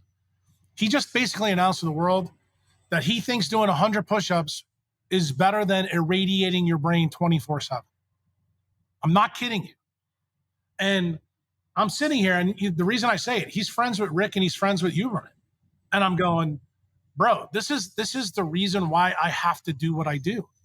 Because the Dunning-Kruger moment of this video, what you said, it's the same thing that you lived with me. You saw me try to tell people the truth when they're standing right in front of the truth, and the guy who's got the data. Remember, when I talked to you the first time and I talked to Erwin, a lot of this stuff wasn't published in the literature yet. Right. I didn't have a book that I could hand you. Now I do. I got tons of books to show you I was right. But I had to go read the literature to figure this shit out. I did the hardest of the hard work. And here I am, 2024, and I'm seeing this shit on Instagram. Bro, that's why your podcast, that's why this is important, because putting those things in your ears are horrible for you. It's absolutely the worst thing to do. 100 push-ups will not fucking save you from this at all. You can look beautiful on the outside, but if you keep irradiating your brain, you will have massive problems. Along those lines, we're seeing virtual reality headsets evolve and become more and more invasive to our biology. I've been a participant in VR because I find it fascinating for more than. Did you see what happened this week? Which thing? Apple's Tim Cook came out and said they can't believe that nobody's using their new Apple Vision heads-up Pro. display device. Yeah. You know why? Why? Because everybody who uses it gets sick. Yeah. I've had literally 20 people on Twitter say, bro. So I wrote a blog post about it. There's a blog post that I just wrote literally in the last 2 months. And I said, I'm so glad that Tim Cook came out with this because he's going to create so many patients for me. Yeah, exactly. And And Apple just announced that they think they're going to scrap the project, which Wow. that's how fast the effect comes, bro. Yeah. That's what people don't understand. This is my point that I just tried to make to you about Peter Attia. He doesn't understand. This thing on your eyes and the thing on your ears, bro, it's the same effect. This goes all the way back to Delgado's stuff. You can read Marino's book that he dealt with Becker, with the government. It's all there. You just have to read it. The problem is if you don't read it, you sound so ignorant when you talk to somebody else and say, yeah, just do 100 push-ups and you can fucking radiate your brain all you want. It's the craziest thing in the world, bro. It's interesting too, because if you look at the popularity of some of the people who are coming out with these messages, uh, it's it's insane to see that challenge sometimes where like there's another narrative or their narrative is not quite correct, but you still have legions of people following every single thing that they say, every little protocol. And I have deep respect for a lot of those people as well, but that doesn't mean that they're correct about everything. And this seems like a giant piece that they're missing. And I'm still shocked by how few people are talking about this, maybe because they're just afraid to, not just ignorant of it, but actually actively afraid to talk about this. Abel, the reason they're not, it's going to be more to the point. And maybe this will be your punch in the mouth. It's because they're addicted to it. Bro, talking to a heroin addict about heroin, it's a money loser. If it wasn't, we'd still have the lead singer to Alice in Chains around. I'm just telling you, talking to your generation about technology is about the most frustrating thing I've ever done in my medical career. Yeah. But it hasn't stopped me. Why? Because it's the truth. And you have to get that information in front of people, front and center, for them to know that they actually do control the decentralized networks in their biology.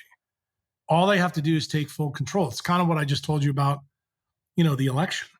Same deal. We have to decide how we want to do it. But you have low agency. You'll see me on Twitter. I say low agency or low dopamine.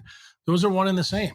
People who are really smart. Like I think Addy is really smart guy. Just like I told you, I think Rob Wolf's a smart guy. Yeah. They just don't understand that in this area, they're not smart at all. And it turns out when this area is the thing that can take you out fastest, that's a problem. And when you are, because I consider both of them influencers in their own way, you get that message wrong, bro. I'm about the only guy out there that can go toe to toe and fucking throw the papers at him left and right. And guess what? I mean, Rick has already told me this. Rick would like to see me and Peter get together on his podcast. And Peter said, he goes, I can't have him on my podcast because I don't know any of the physics. So hard stop. If you only talk about what you know, which is labs and biochemistry, then as far as I'm concerned, you basically just told the world that you see the world as a nail and you're a hammer. Well, tell people that. I mean, you could probably still be a successful doctor because there's going to be a lot of people that still buy the paradigm of Biden and Trump. There's no illusions to that. I'm not trying to change everybody. I'm just trying to change the people I care about. That's the reason why I persisted with you. It's the reason why I persisted with Erwin. There was something in you. There was something in Erwin, because you're the only two really from that event who I still interact with. And here we are 15 years later, and you're like, bro, he may not have gotten everything right, but he's got a lot more right than the other cats that I used to hang around with. And that's what you need to understand. Yeah, and in a lot of as a musician, someone who's cared about sound and deeply sensitive to it, and turning all the knobs and producing it and that sort of thing for many years, it's all information. Food is as well. Light is information, and it's programming us. That's the focus of your work and has been for a long time. And it makes perfect sense to me that there are different frequencies that cause different effects, different breakdowns. The system breaks down in unique and sometimes unpredictable ways when you overwhelm certain parts of the frequency spectrum with things that are completely non-native. So to us, sometimes you can perceive that as bad music or music that's out of tune. We can't always perceive that from other types of radiation or other types of technologies that are definitely affecting us, programming us, if you will. And so maybe you can talk about that a little bit next, because that can be hard for people to kind of understand at first. Well, the thing is, you have to understand how the system is built, or the system of life. It's designed to pay attention to weak electromagnetic signals. So, for example, the one I like to use because it always floors people is the Schuman resonance. 7.83 hertz. You go, how could we be biologically active to that? But it turns out the alpha wave in every animal on this planet resonates at 7.83 hertz. So it tells you, okay, there you go. But that's a native frequency. But because the system is finely attuned to pick up all of that, it turns out the reason it's like that is because you're designed to pick up what the sun, the magnetosphere, the Earth's heartbeat, what it's doing. The problem is we're the first animal on the planet that is now using the electromagnetic spectrum to communicate. Mm-hmm. And we don't realize that when you subtract out, different things, like people don't realize that non-native EMF, especially specifically blue light, which is by far the top one, it's a subtraction out of the other frequencies. Like I always tell people, think about Pink Floyd. There's 7 colors, but blue light is only one of those colors. If you don't have the 6 other colors, what good is the band? And that's the same thing that's true with light. Now, when it comes to sound, realize that the frequency of sound in mammals is a wide range. Like we go from bats to whales. They're the best. We're probably one of the worst. Why? Because we don't rely on sound as much as we rely on other things. But it turns out the frequencies that we hear, this as a musician, that if you're around, really loud heavy metal music for a long period of time, you're going to wind up like Pete Townsend. You're going to have problems with hearing. We even see that like when, several of the NFL football players bring their children to the Super Bowl and you see them have the things on their ears. Yeah. It's a big deal. I can tell you when I do MRIs, people get put in the MRI gantry. We give them earphones to protect them from the noise of the magnet. Yeah. So the thing is, that's a non-native issue. So realize it's not just, people look at light like they look at water. They think it's homogeneous and ubiquitous, and it's not. You need to know that we're designed to work with literally 1% of the electromagnetic spectrum, and that 1% has to be all together. Where it gets separated and pulled apart is inside of us. That's what our proteins and our semiconductor circuits do, but it's got to get into us first the right way, because that's the only way the body knows how to use it. And if it doesn't get in the right way, you lose the fidelity of the signal. So for example, it's like Abel playing the violin with out-of-tune strings, or playing the piano with out-of-tune strings. Is the music going to sound good? No, that's what chronic disease is. That's effectively what it is. Yeah, we're being disrupted by harmonics that don't match our biology. Correct. It's resonating in the wrong way. Maybe we can talk a little bit about let's talk about methylene blue, because that's getting a lot of attention recently. I want to make sure that we cover off on a few other things, but maybe just real briefly, you can talk about how you've used that in your work, and also your thinking around people kind of dabbling in that in their own lives too, in the absence of major surgeries or that sort of thing. Yeah, I've been pretty clear about methylene blue. No one should be using it unless you have a doctor with you that knows what you're doing, because you can be hurt by it. Unfortunately, I blame Dave Asprey for this, because he's the one, that swallowed the methylene blue and had the blue tongue, stuck it out, put it on social media about, I think, 10 years ago. And that kind of really fucked everything up, to be quite honest with you. It has its place, but its place has to be one-on-one with me. I do not recommend anybody use it. The story of methylene blue is very interesting, because a lot of people don't know that it's the precursor drug to the COVID drugs. Yeah, the history's fascinating. Right. It is pretty amazing. And methylene blue was actually one of the drugs that worked for COVID, but very few people knew it.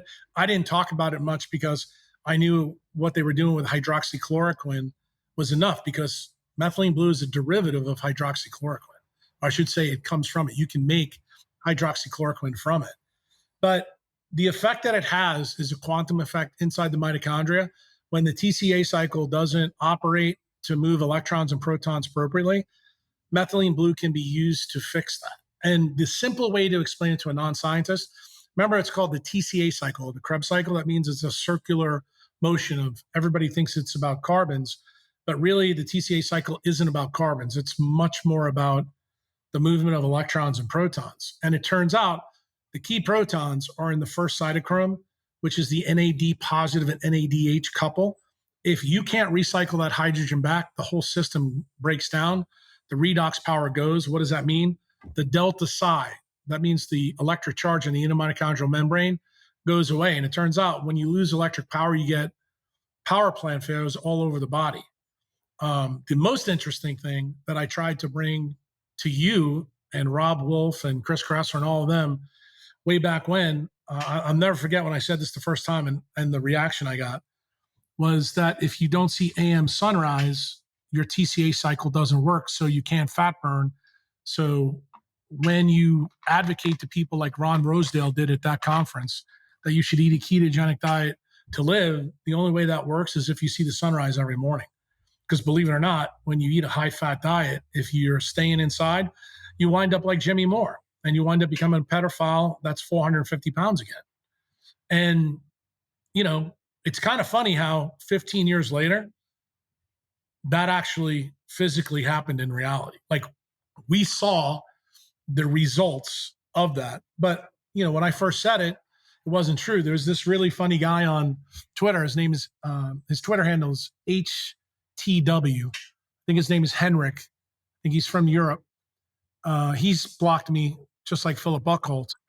But he's a food guru guy. And when I said the things that I just told you about seeing the AM sunrise, that it makes the TCA cycle spin clockwise, not counterclockwise, he lambasted me, this, that, and the other thing. Don't you think?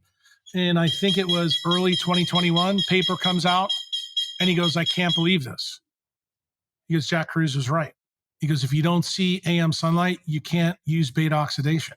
Here's the paper. So, of course, I posted it everywhere right after I posted it. That's when he chopped me down because, you know, people, I guess, don't like being told.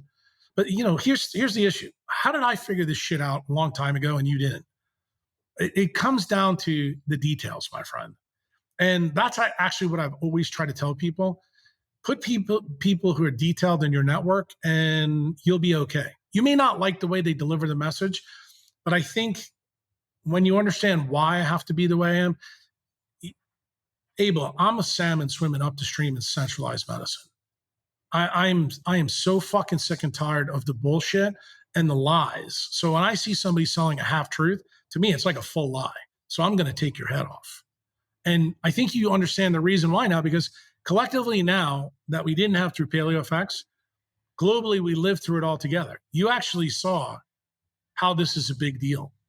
And I don't have to convince you anymore. Now you're like, okay, let's go back and talk about the blue light. Let's go talk about methylene blue. Let's go back and talk about this stuff. You know, where this became, I think where it's become a really popular thing in the last 2 years is because when I did the podcast with Rick, I told Rick, the only way I'll go on your podcast with Huberman is if you tell people the story of the methylene blue and your heart surgery at Stanford and how Peter Attia got outed. I said, I'm willing to do that. If you're willing to do that, I said, both of us are your friends, but you have to decide. And he goes, no, we're going to do it. And he did. And I hate to say it, through that good thing, I think a lot of bad things have come because now everybody on Twitter thinks, you know, they should be using methylene blue for their alopecia areata, or I have pimples on my ass. Will this work? You know, can I paint my sac blue? Will it improve my sperm rate? You know, I've heard so much bullshit. It's like unreal. And you know that I'm a pretty accurate guy when it comes to the things I tell people to do. If I tell you to do something, I've pretty much vetted it pretty good. If I tell you, hold on, listen to me. Methylene blue is one of the, not for everybody. It's very useful. It's a tool that should be in your doctor's toolbox. It's not in very many doctors' toolboxes because none of them have done the hard work in quantum biology that you need to do to understand how it works and the specific conditions that it works in. I think most doctors know that it works spectacularly well for methemoglobinemia, for carbon monoxide poisoning. It works good for some metabolic problems. It certainly works great for neurosurgery trauma, and it works really good for cardiovascular insults, especially in and around surgery, like what Rick had to go through, being placed on a heart-lung bypass machine. What about throwing chips in our brain? It's very fashionable these days to talk about how we're going You're talking about Neuralink? Maybe Neuralink. Who knows? It could be some competitor.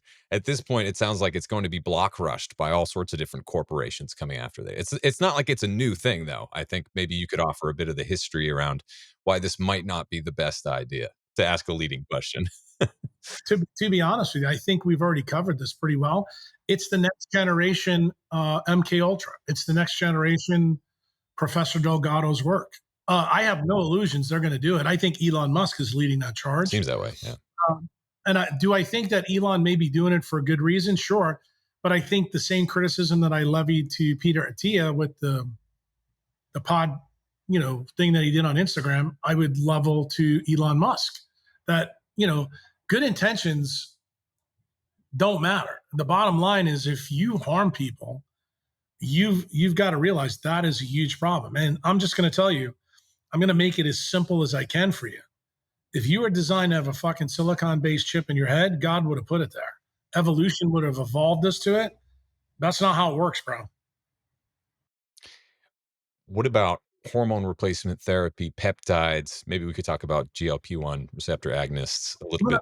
I'm going to finish it up. Yeah, please. Something just came into my head that I probably should discuss with you. Yeah. Along the lines of a chip, you'll probably like this.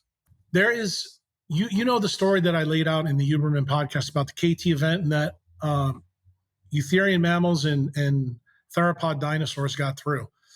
I haven't talked to anybody about this in a podcast. I was actually hoping and saving this for Huberman when he had me back on his podcast, but clearly that's not going to happen anymore. But in the eye of birds, because we're talking about chips now, there's something called a pectin, okay? Pectin is a very interesting part of birds' retinas. What does it effectively do? It is something that looks like a chip. It's got all the blood vessels in it, and it's heavily melanated, okay? What's the collateral effect of having the pectin? The collateral effect of having pectin, it takes the blood vessels out of the retina so that birds have spectacular vision, so that they can see way better than anybody else. But what's the effect of putting the chip in the retina and putting all the blood vessels there, where it has a direct relation to the visual axis through the eye into the optic nerve? It actually allows them to have anti-gravitational effects for flight. It allows them to fly long distances. If you read my book, The Arctic Tern flies 10,000 miles from the North to the South Pole every year and back. Think about that for a minute. You get tired flying 2,000 miles, but this bird does it without eating at all. And it turns out that chip in front of the retina is what allows it to do it. So this is what I will tell you. The pectin is a clue to how we should look at chip use in a brain. If the chip is a topologic insulator, not made of silicone, made of carbon and hydrated, then I may change the answer I gave to Abel Bascom. Then I may say, I'm okay with this. And the funny thing is, the reason I was saving this for Huberman, his dad is a condensed matter physicist. So he should know a lot about semiconductor chips. And I thought that he would be able to take this information back to his dad and say, Dad, how plausible is this that we can go for long distances without eating? In fact, we can run mammalian biology with no food at all. And I'm going to tell you, my friend, that's exactly what the pectin did. That's the reason why theropod dinosaurs made it through the extinction event. It wasn't just because they could fly to food where the asteroid didn't destroy the forest. It was because the pectin in their eye allowed them to make food from light as they flew. Fascinating. All right, now you can ask me the next question about food or whatever. Just how to get that out there. Yeah. So, hormone replacement therapy, peptides, Ozempic, GLP-1, those sorts of things are getting a lot of attention these days. So maybe you could start with with a little bit of that. Basically, what should we be taking exogenously or not? Well, let me start off with a good thing because I think this will surprise people. Generally, my answer is if you make it endogenously, don't take it exogenously. That's a axiomatic rule. So you would probably be thinking I'm going to say no to everything. But it turns out bioidentical hormone replacement, I've had a pretty big experience using that for 20 years in my own practice. And I'm going to tell you, I didn't see a lot of collateral effects for it. But here's the problem. When you do it, it cannot be synthetic based. It has to be bioidentical and it has to be done by somebody who actually is giving you advice about the proper circadian mechanism. So I'll give you a for example, which is the wrong answer. If you're using bioidentical hormones and say you're putting them on your skin as, paste or something else, that's the wrong thing to do because people don't realize that sex steroid hormones are destroyed by UV light. So you don't want them anywhere exposed to the environment. So the manner in which you use it, that really comes down to actually the smartness of probably the doctor or the pharmacist. Like if you're in a place like Canada, because in Canada, pharmacists can actually dispense drugs without you going to a doctor. And that's true in some other parts of the world. But I'm okay with bioidentical hormones. Again, it's like the methylene blue story. I would have to know a little bit about before I'd say yes or no. So I'm going to tell you, I'm open to that. The second one, peptides, totally against. And the reason why, because it turns out, remember the story that we talked about before when the light comes in, the light is broken up, and then we make these peptides. Well, turns out some of the peptides that we make inside the mitochondria do some very specific, very dangerous things. Okay. And when you have no earthly idea what these peptides are doing, why? Because we don't have photomultipliers. We don't have ESR devices that I can put inside your body and know, okay, how did this change the biophoton release from your mitochondrial DNA from mitochondrial metabolism? Okay, I don't know what just happened with the free radical signal. Did we make SOD1? Did we make hydrogen peroxide? Did we make SOD2? Did we make a Fenton reaction?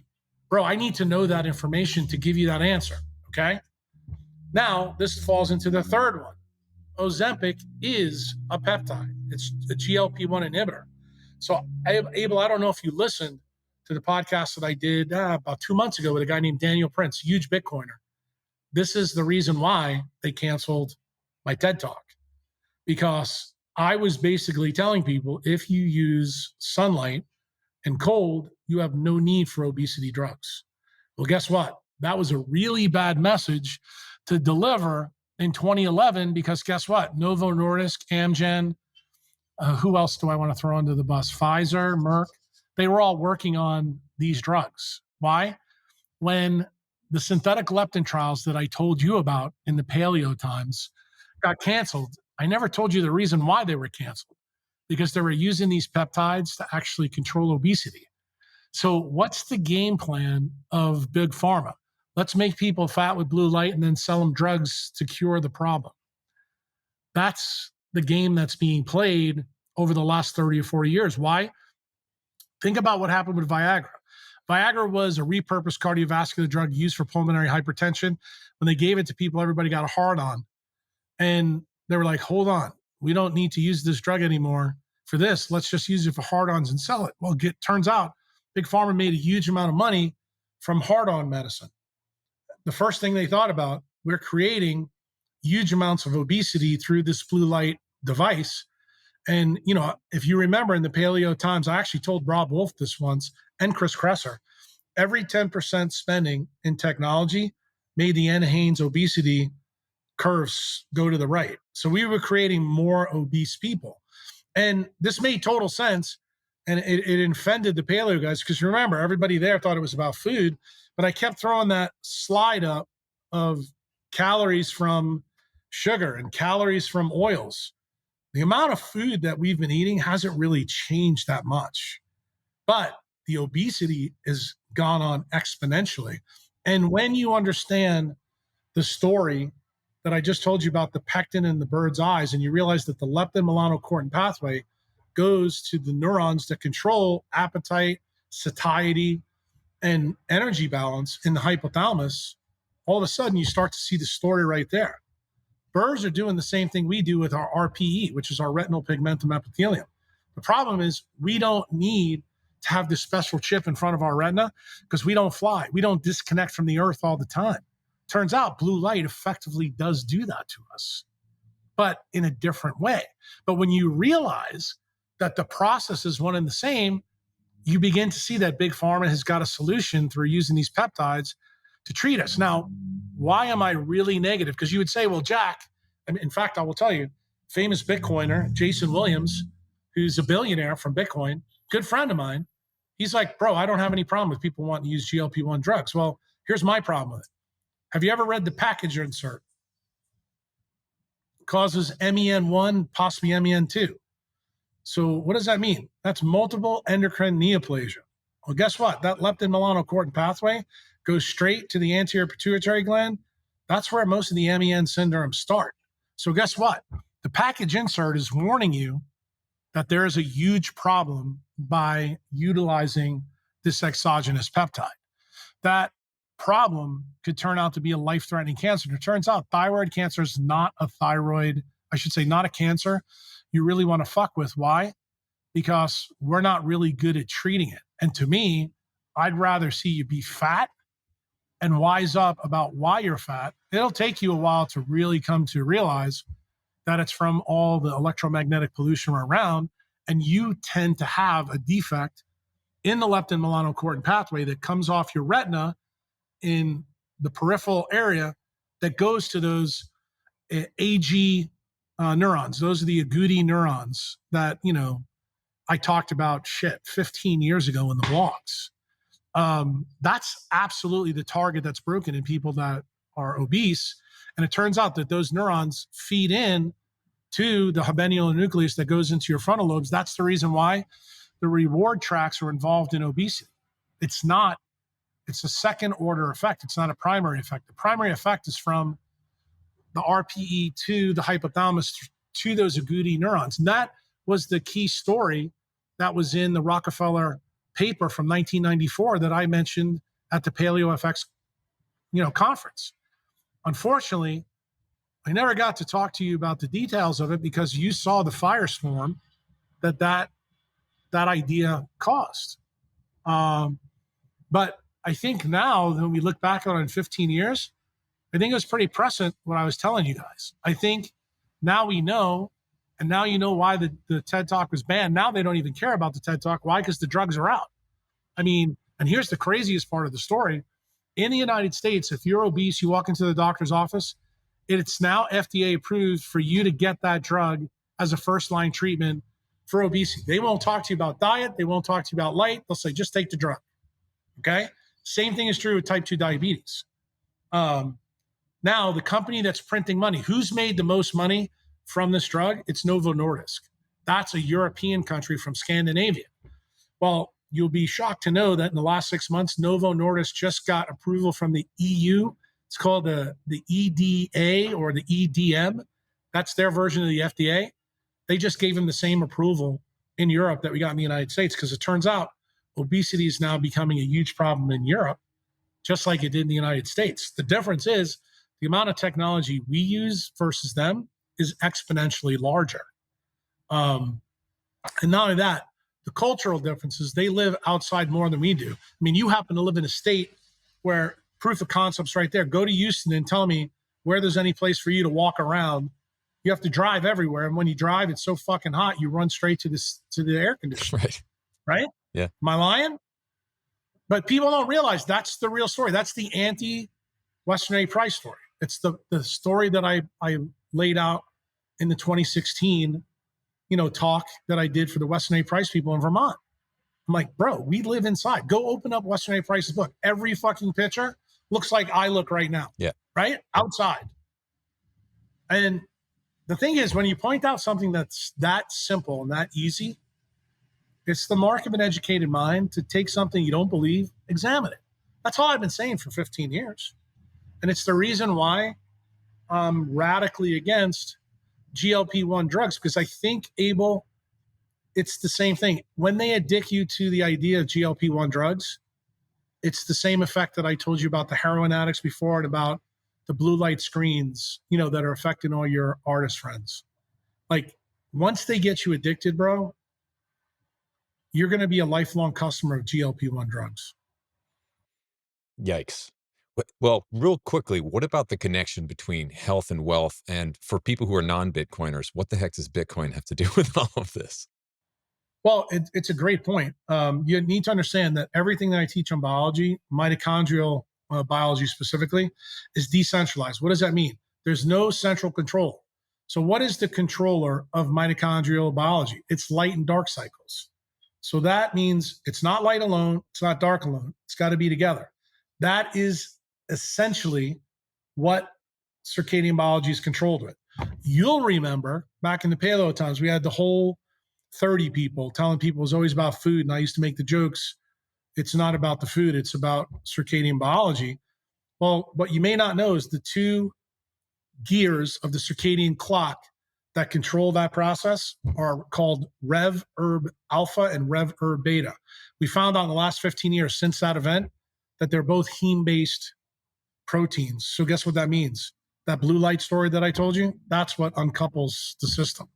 So that is decentralized science. That is thermodynamic principles that uncouple that normal oscillatory effect. That's how it goes awry. What is Bitcoin? And when you get sick, what happens? You lose time. So I tell people, mitochondria are a time machine. They give you health span. They're accretive to your health. They're accretive to the time you have in your life. The same story is true with Bitcoin. Bitcoin is a time machine. People don't look at it like that. They think, bro, it's just blockchain, it's a ledger. But just realize that there's a 10-minute ticker in Bitcoin. And Bitcoin is made valuable because it's valued not so much in energy. It's powered by energy, but it's measured in time. Every 10 minutes, you've got a new block.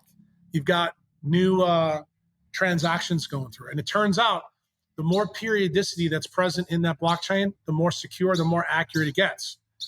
So what is the idea around proof of work? The electricity that we're turning in to this ledger, it actually can't be fucked with. It's very similar to how circadian biology works.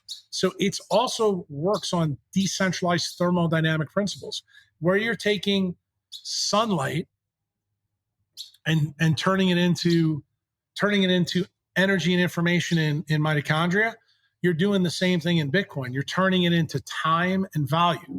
So in other words, all the value that you've amassed and all the work that you've done in your life, you're able to have it. So in other words, when you're 25, instead of having $50,000, then you'll have $300,000 or $400,000. Why is that a big deal in terms of what's going on right now in the country? Because our money, fiat money, is going down in value. Like if you think about when the Fed was created in 1911, 1913 from the creature of Jekyll Island times, our money is 99.9% less. During COVID, we print $6 trillion. You've actually seen there's less groceries in there. That's inflation. Inflation is taxation without legislation. It's a tax that you have to pay and nobody has to pass it. And that's built into the money supply. Like the Federal Reserve goes on CNBC and brags that they have a 2% target. They're telling you they're going to devalue your money over time. What does Bitcoin do? It does exactly the opposite. It always goes up. It never goes down. If you own Bitcoin for a 4-year time, there's never been any 4 years where Bitcoin has gone down. In fact, you've made shit tons of money. And the reason for that is Bitcoin is fixed at 21 million coins. And every time it goes through this thing called the halving cycle. We just had a halving about a week ago. And what does that do? It cuts the inflation rate by half. So right now, the inflation rate in Bitcoin went down when the inflation rate in fiat money is going up. So if you're smart, like a guy like Michael Saylor, who runs a fiat company called MicroStrategy, he's taking the money that he makes from the software he sells and puts it straight into Bitcoin. And since he's been doing this since COVID, since 2021, he's made 80% on his money in the bank. And while Apple has sat there with their money, or Microsoft in their treasury, their money is being devalued by 40 or 50%. They still have, trillions of dollars in their bank, but the trillions of dollars are now only worth $500 billion in real terms. So, like, people in Austin make this mistake all the time. I'm sure some of your friends do. They're like, yeah, but Abel, I'm not going to sell my house and go to El Salvador and live with Jack because my house is now worth $1 million. Is the house really worth $1 million, or is the money half, and that's why the price is $1 million? Yes. Right. Turns out that's the real issue going here. And when you begin to understand that, you go, wait a minute. Do I want to be in a country where the money is getting cut in half every time they print? And right now, we're at the point at the end of this cycle where they have to print money ridiculous amounts going forward, which is, you see how much money they're sending to Ukraine. Why the fuck aren't we sending that money to the border? I mean, think about it. You start to realize why they're a criminal cabal. Why do they want to keep running this forever war? Well, we already covered that topic, right? It's there. The bottom line, you as the taxpayer need to realize that you need to decentralize not only your biology from the stuff that I'm sharing with you, but you need to decentralize your money too, because guess what? Eventually, you're going to be an economic slave in Texas. And you're not going to be able to leave because the plane flights to come to El Salvador are going to be $20,000. And you go like, bro, I only make 50 grand a year. How the fuck am I going to buy a plane ticket for 20 grand? But you don't understand. That's the game plan, because then you can't leave and then they can keep harvesting you. Then you become Uncle Tom on the farm picking cotton. The difference is now you're working in the United States, paying taxes to them, doing what they want you to do. In other words, it's basically a modern feudalist society. You're going back to the Middle Ages when the king being the industrial military complex, runs all the people on the plantation. Oh, you want some meat? Well, you're going to do what I need you to do. You're going to go out there and shoot that horse. Maybe I'll make you shoot 2 of those horses before I give you a piece of meat. That's exactly what's going on. This is the reason why they're buying up farmland. It's the reason why they're trying to control our food. It's the reason why they're trying to control our water. Because remember, everything that's considered essential, if they control it, they control you.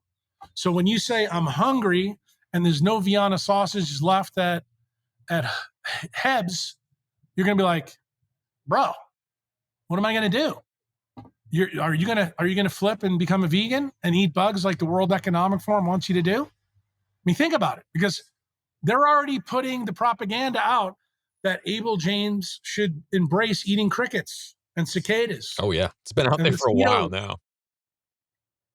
But you need to understand how this is all put together. And, to final point for health and wealth being linked, I think you'll like this one because I think it'll resonate with the audience.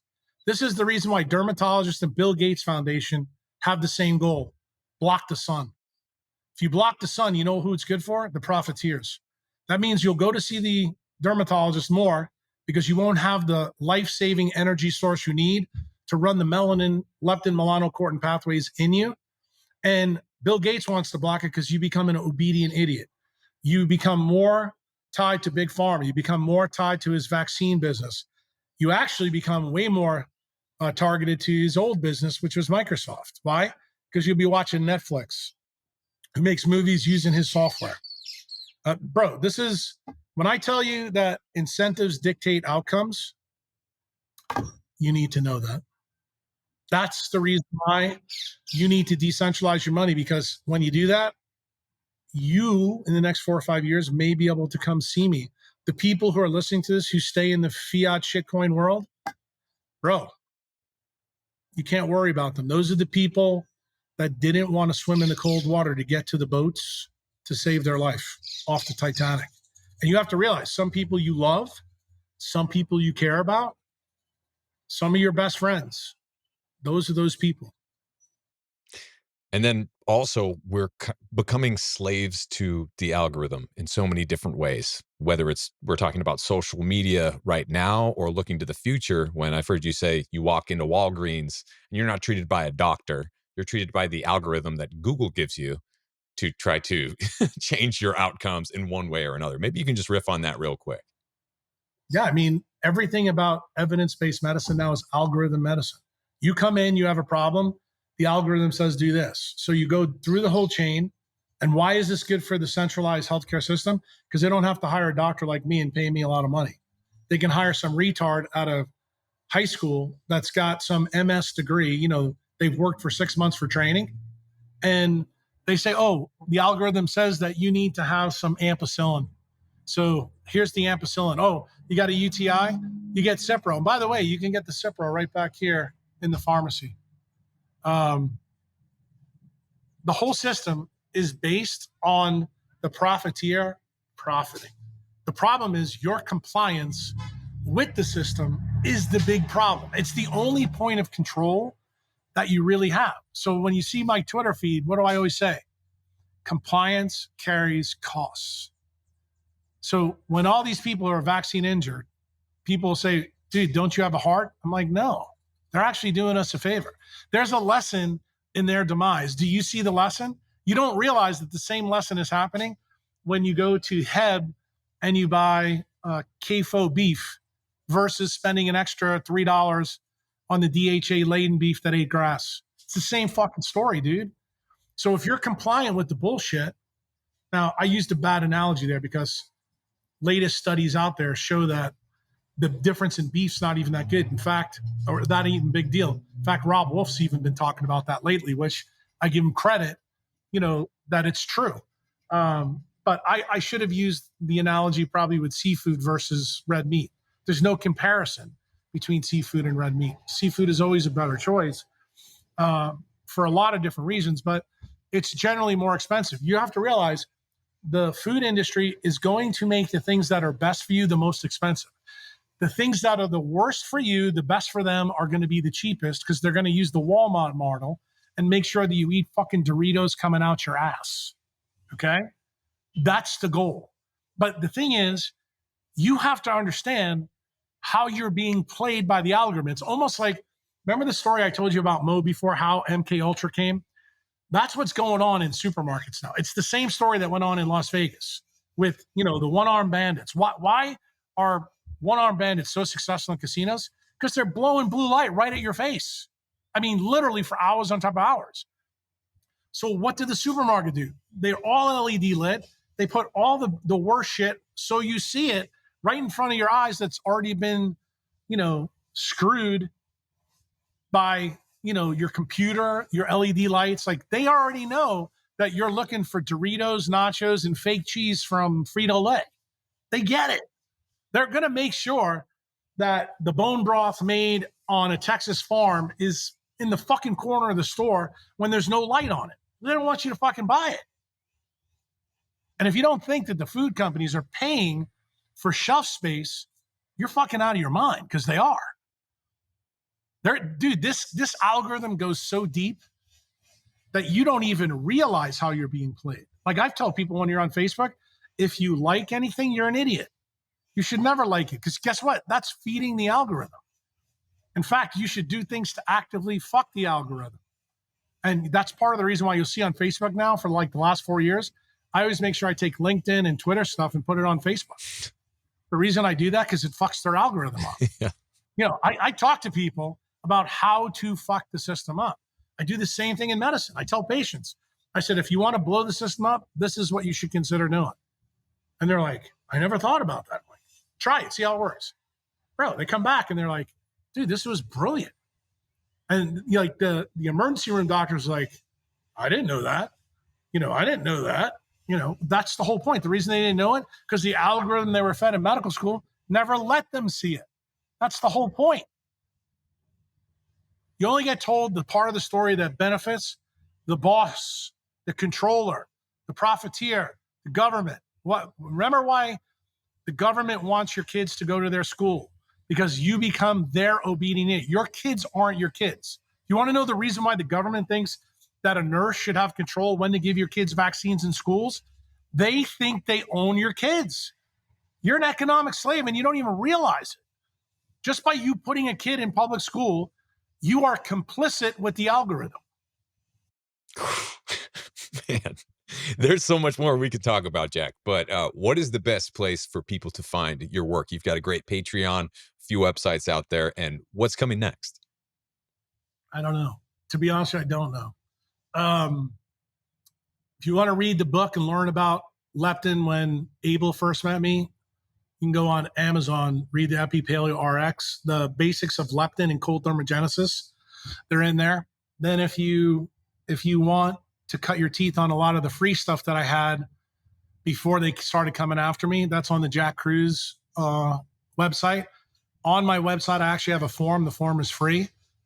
There's tons of stuff there. You can spend 10 years on the form. You just plug my name in with a disease in Google, or if you use another, you're better off not using Google, because I just found out that even Google now is ruining my SEOs. So you probably need to use another browser to do that. But that's there. Then my name, Dr. Jack Kruse, is the same on every social media platform. Where am I the most active now? Probably is Twitter. Why? Because when Dorsey was running it, he's a friend of mine. I wasn't getting banned there. Right now, I'm still being shadow banned by Elon, but I'm kind of hoping through some of the stuff that I'm doing here in El Salvador, he wakes up and realizes that I'm not the guy that should be being punished. I would just tell people when I do podcasts like this, subscribe to the podcast, share the podcast. If I said something cool in here that you think your mother, your grandmother, whomever needs to hear. I mean, I think this podcast, Abel, should reach an audience that you probably don't tap, which is the grandmothers, the grandfathers. Why? Because they lived through this stuff like I did as an old fucker. They're going to be stunned. And, you know, people who are patriotic, they're going to have a huge problem with this. People in the military, they're going to listen to this story and go, holy shit, the military really is our biggest enemy. That's what Eisenhower is trying to tell us. Yeah, I know it's an inconvenient truth. I know it's a punch in the mouth. It doesn't mean that you can't be patriotic for the USA. It means that the government that's currently running it is fucking criminal. And guess what? We have a duty as the people to do something about it. So this podcast for me, I think it's an action call.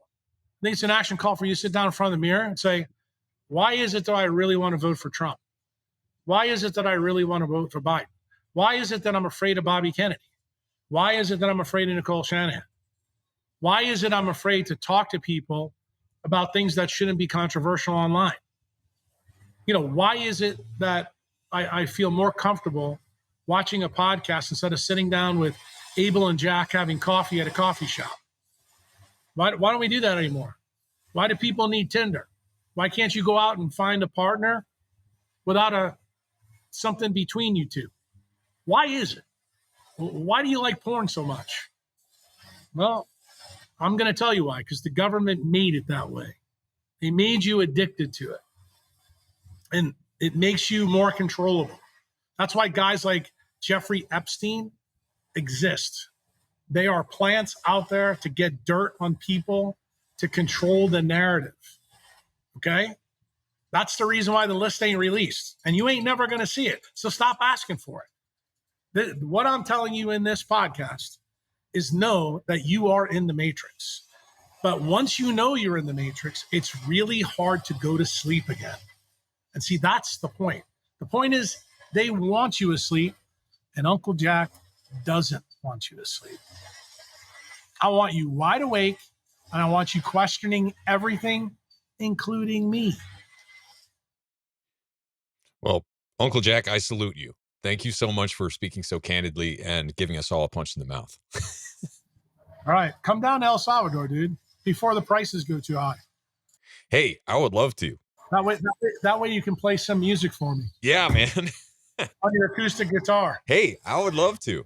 There's a lot of missing pieces in this one. And when you hear it and you see it put all together, bro, it's hard. It's really hard to go back.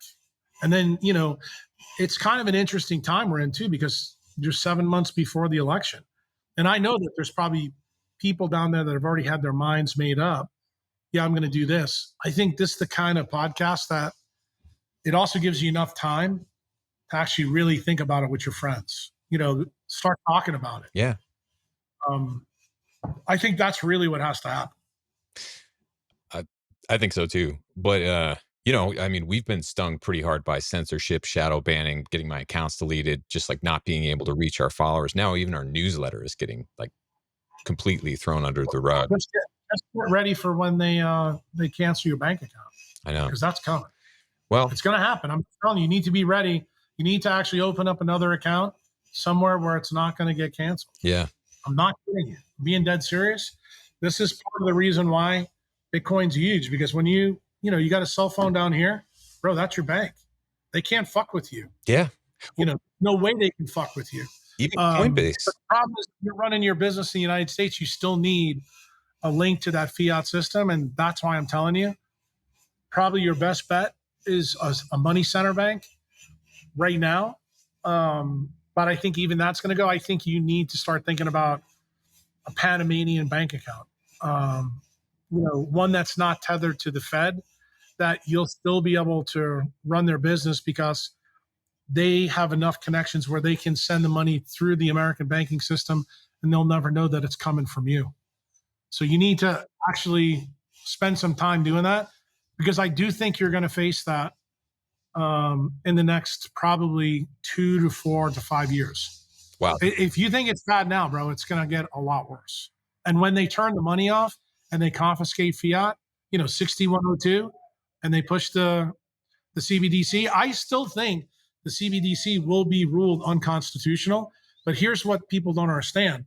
Even if it gets ruled unconstitutional, it's going to take 3 or 4 years to get to the Supreme Court. How the fuck are you going to live your life with no money, bro? You know that you're going to fucking say uncle and take the CBDC. So guess what? For those 2 to 3 years, bro, they're going to know everything about you. They're going to know when you fart. Right. They already pretty much do. It's almost there right now, Well, that's what I'm saying. Yeah. That's why I'm telling you, it's time to prepare. Like, you need to be ready for that event so that when it happens, the best way, I think, is having a footprint in a place where Bitcoin's already legal tender. Hence the reason I'm down here. If you don't think I've been thinking about this for a long time, you're crazy, bro. I mean, you got to realize the target on my back right now, you think your target's bad? Holy fuck. Dude, I can't imagine. I get stopped when I go through on the plane sometimes by customs and they want to search my bag, leaving the States. I already told them down here. I said, I think I need a diplomatic passport so I can tell customs, fuck you. Yeah. Yikes. What's, if the internet continues to be centralized for a while, because the decentralized internet is kind of popping up, and we have lots of cool kind of meetups with people who are of that mindset in Austin. Well, Nostra is getting better, but the problem is it's not ready for prime time. No, it's not.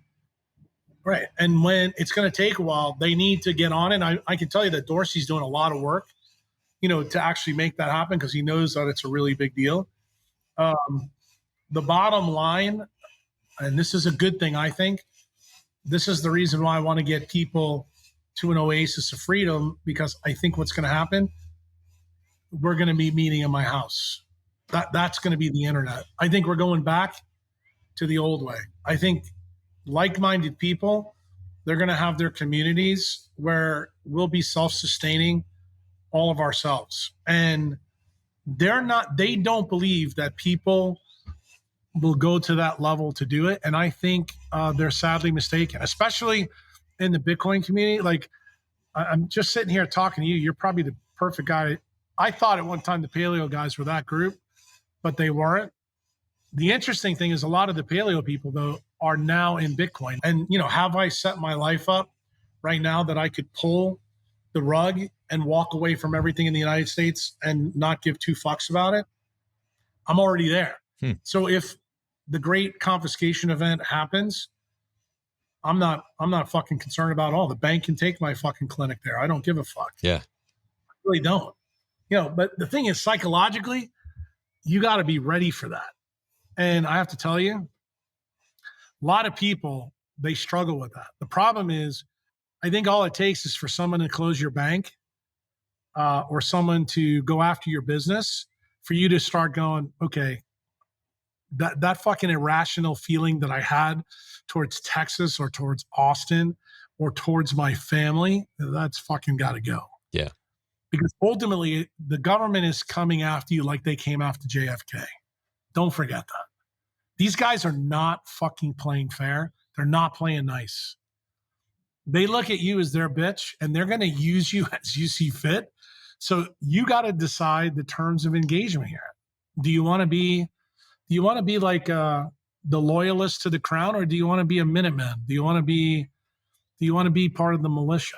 And I tell people all the time, when you own Bitcoin, that's the easiest nonviolent way to vote against the government. But I always try to remind people what the Federalist Papers had in it. Madison and Jefferson clearly said, if you find a law unjust, it's your duty as a patriot not to follow the law.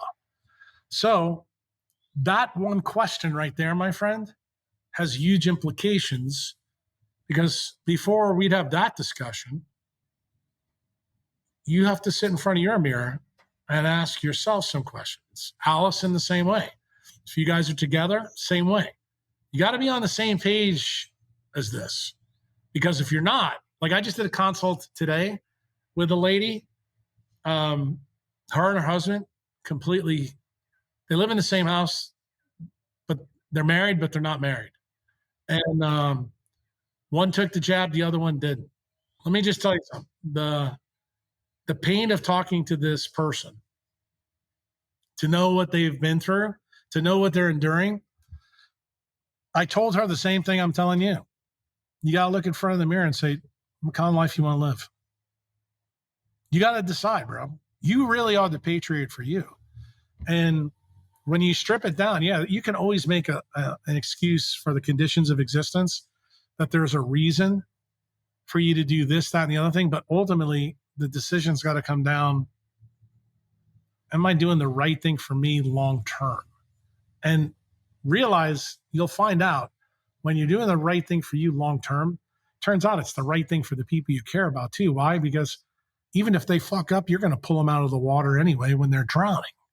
You just don't tell them that, because if you tell them that, they're going to fucking continue to go to Starbucks and watch Netflix and eat Doritos all day. You know what I'm saying? And you don't want that. You want them to realize that the punch in the mouth is real. It's a fucking real thing. Yeah, I mean, people are definitely in denial here. You call it denial, I call it addiction. Yeah, could be. But also just, kind of the victim mindset after the pandemic lockdown and all that. We have some rabble rousers and stuff like that. What it is, Abel, you're too smart. It's Stockholm syndrome. Yeah, bro. exactly. That's exactly what it is. People hate the label because they know what it implies. They're like, you mean I'm complicit in my demise? Yes. Bro, that's the inconvenient truth. That's what MK Ultra was all about. Yeah. Once the government figured out, oh, bro, we can control this whole game. We can basically run the same game that the mafia is running in Vegas. I mean, if you don't think that fiat is the biggest fucking casino, I mean, that's why I would tell you, if you're involved in the shitcoin market, get out of that. I mean, you just see what happened today. The federal government announced that they've been going after Ethereum for the last year. They've been investigating. That's all you need to know, bro. They can't go after Bitcoin, but they're going to go after the shitcoin casino. Right. Yeah, they'll go after everything they fucking can. I meant to ask you too. Did you see JFKX, Jay Widener's documentary? I did nothing. I did not. That's an interesting one, just about the background of the assassination and how everything went down. Oh, wait a minute. I did see that recently. I did see it. Okay. Yeah. I did see it. I just realized I saw it probably like 2 months ago. Okay. What did you think? I actually liked it. I thought it was good. I thought it did a good job of breaking down the players that were really involved. I mean, ultimately, we know it was the Dulles brothers. But, the one part of that movie that they didn't get into, that I usually get into, I got into it with my members. You know that the owner of the Kansas City Chiefs' dad was one of the main guys that killed JFK, the Hunt family. Mm-hmm. The other guy was Clint Murchison, who owned the Dallas Cowboys. So if you want to know the reason why the NFL is so complicit with a lot of things the government does, why they keep that antitrust thing, it goes all the way back to that. Yikes. Holy shit. Dude, It's a fucking nefarious game. But do you understand why the military likes the NFL? Because that's the gladiator games of today. 100%. If you can fucking steal from them, but just keep giving them the fucking casino games, the lions and all that, and they'll be fucking fine. Bro, it's the same story in history over and over again. But you know what the problem is? Are you able to see it? And when you see it, it's what Bukele said in the CPAC speech. Are you able to make the accurate diagnosis? Or are you the frog that the temperature is like 210, 211, 212? See, and I'm going to tell you, I think at least 50 or 60% of the United States, they're already cooked. And those are the people I don't worry about anymore. I mean, you, Rick, everybody who does a podcast, you got to cater to everybody. I don't. I do not. My message is no longer for everybody. My message is for the right people. The people that are decentralized can open their mind and see the punch in the mouth. I mean, if you just follow me on Twitter for like one day, you'll laugh because you'll say, that's it. I'm fucking done with you. You're an idiot. Simple. And I did it last night. Max Goldhain, who's he's the Australian doctor that came to the Age of Light. He didn't speak, but he came. He's a food guru guy that I flipped this year because, he wanted to tell me that seed oils were, the fucking cancer that was causing obesity. He's done a pretty good flip, and he came to the Age of Light. And there's this guy, his name is Dr. Muhammad Alo, A-L-O. And this guy is absolute malignant, centralized cardiologist.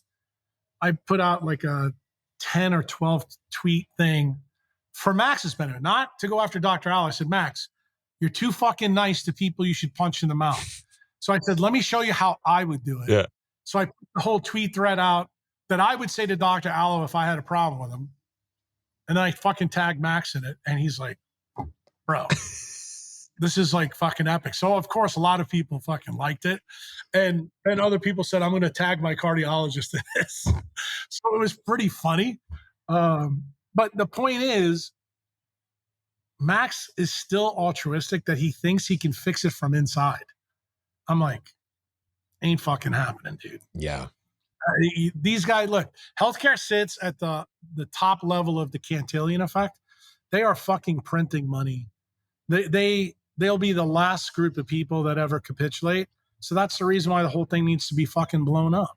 And anything you can do to throw your sabots, your wooden shoes in the gears of their plan, fucking winner, chicken dinner. And I do it all the time. When I go to trauma call, you should see the shit I do. I do it on purpose. I fuck with them left and right, and they can't get around it. And none of them have a clue what I'm doing. But I'm like, why am I going to allow you to fucking harvest money from people who are basically already dead? I mean, the last week I was in there, it actually made me transfer a dead person to the hospital. What? And when the person got there, I did a fucking consult on it. And the consult was classic to read. Basically said, you transferred a dead person, you broke the EMTALA rules, but I don't really fucking care. That's basically what I said. And of course, all the other doctors are reading this going, holy fuck. And then I did another one with the ER doc, just because I'm thinking about it now.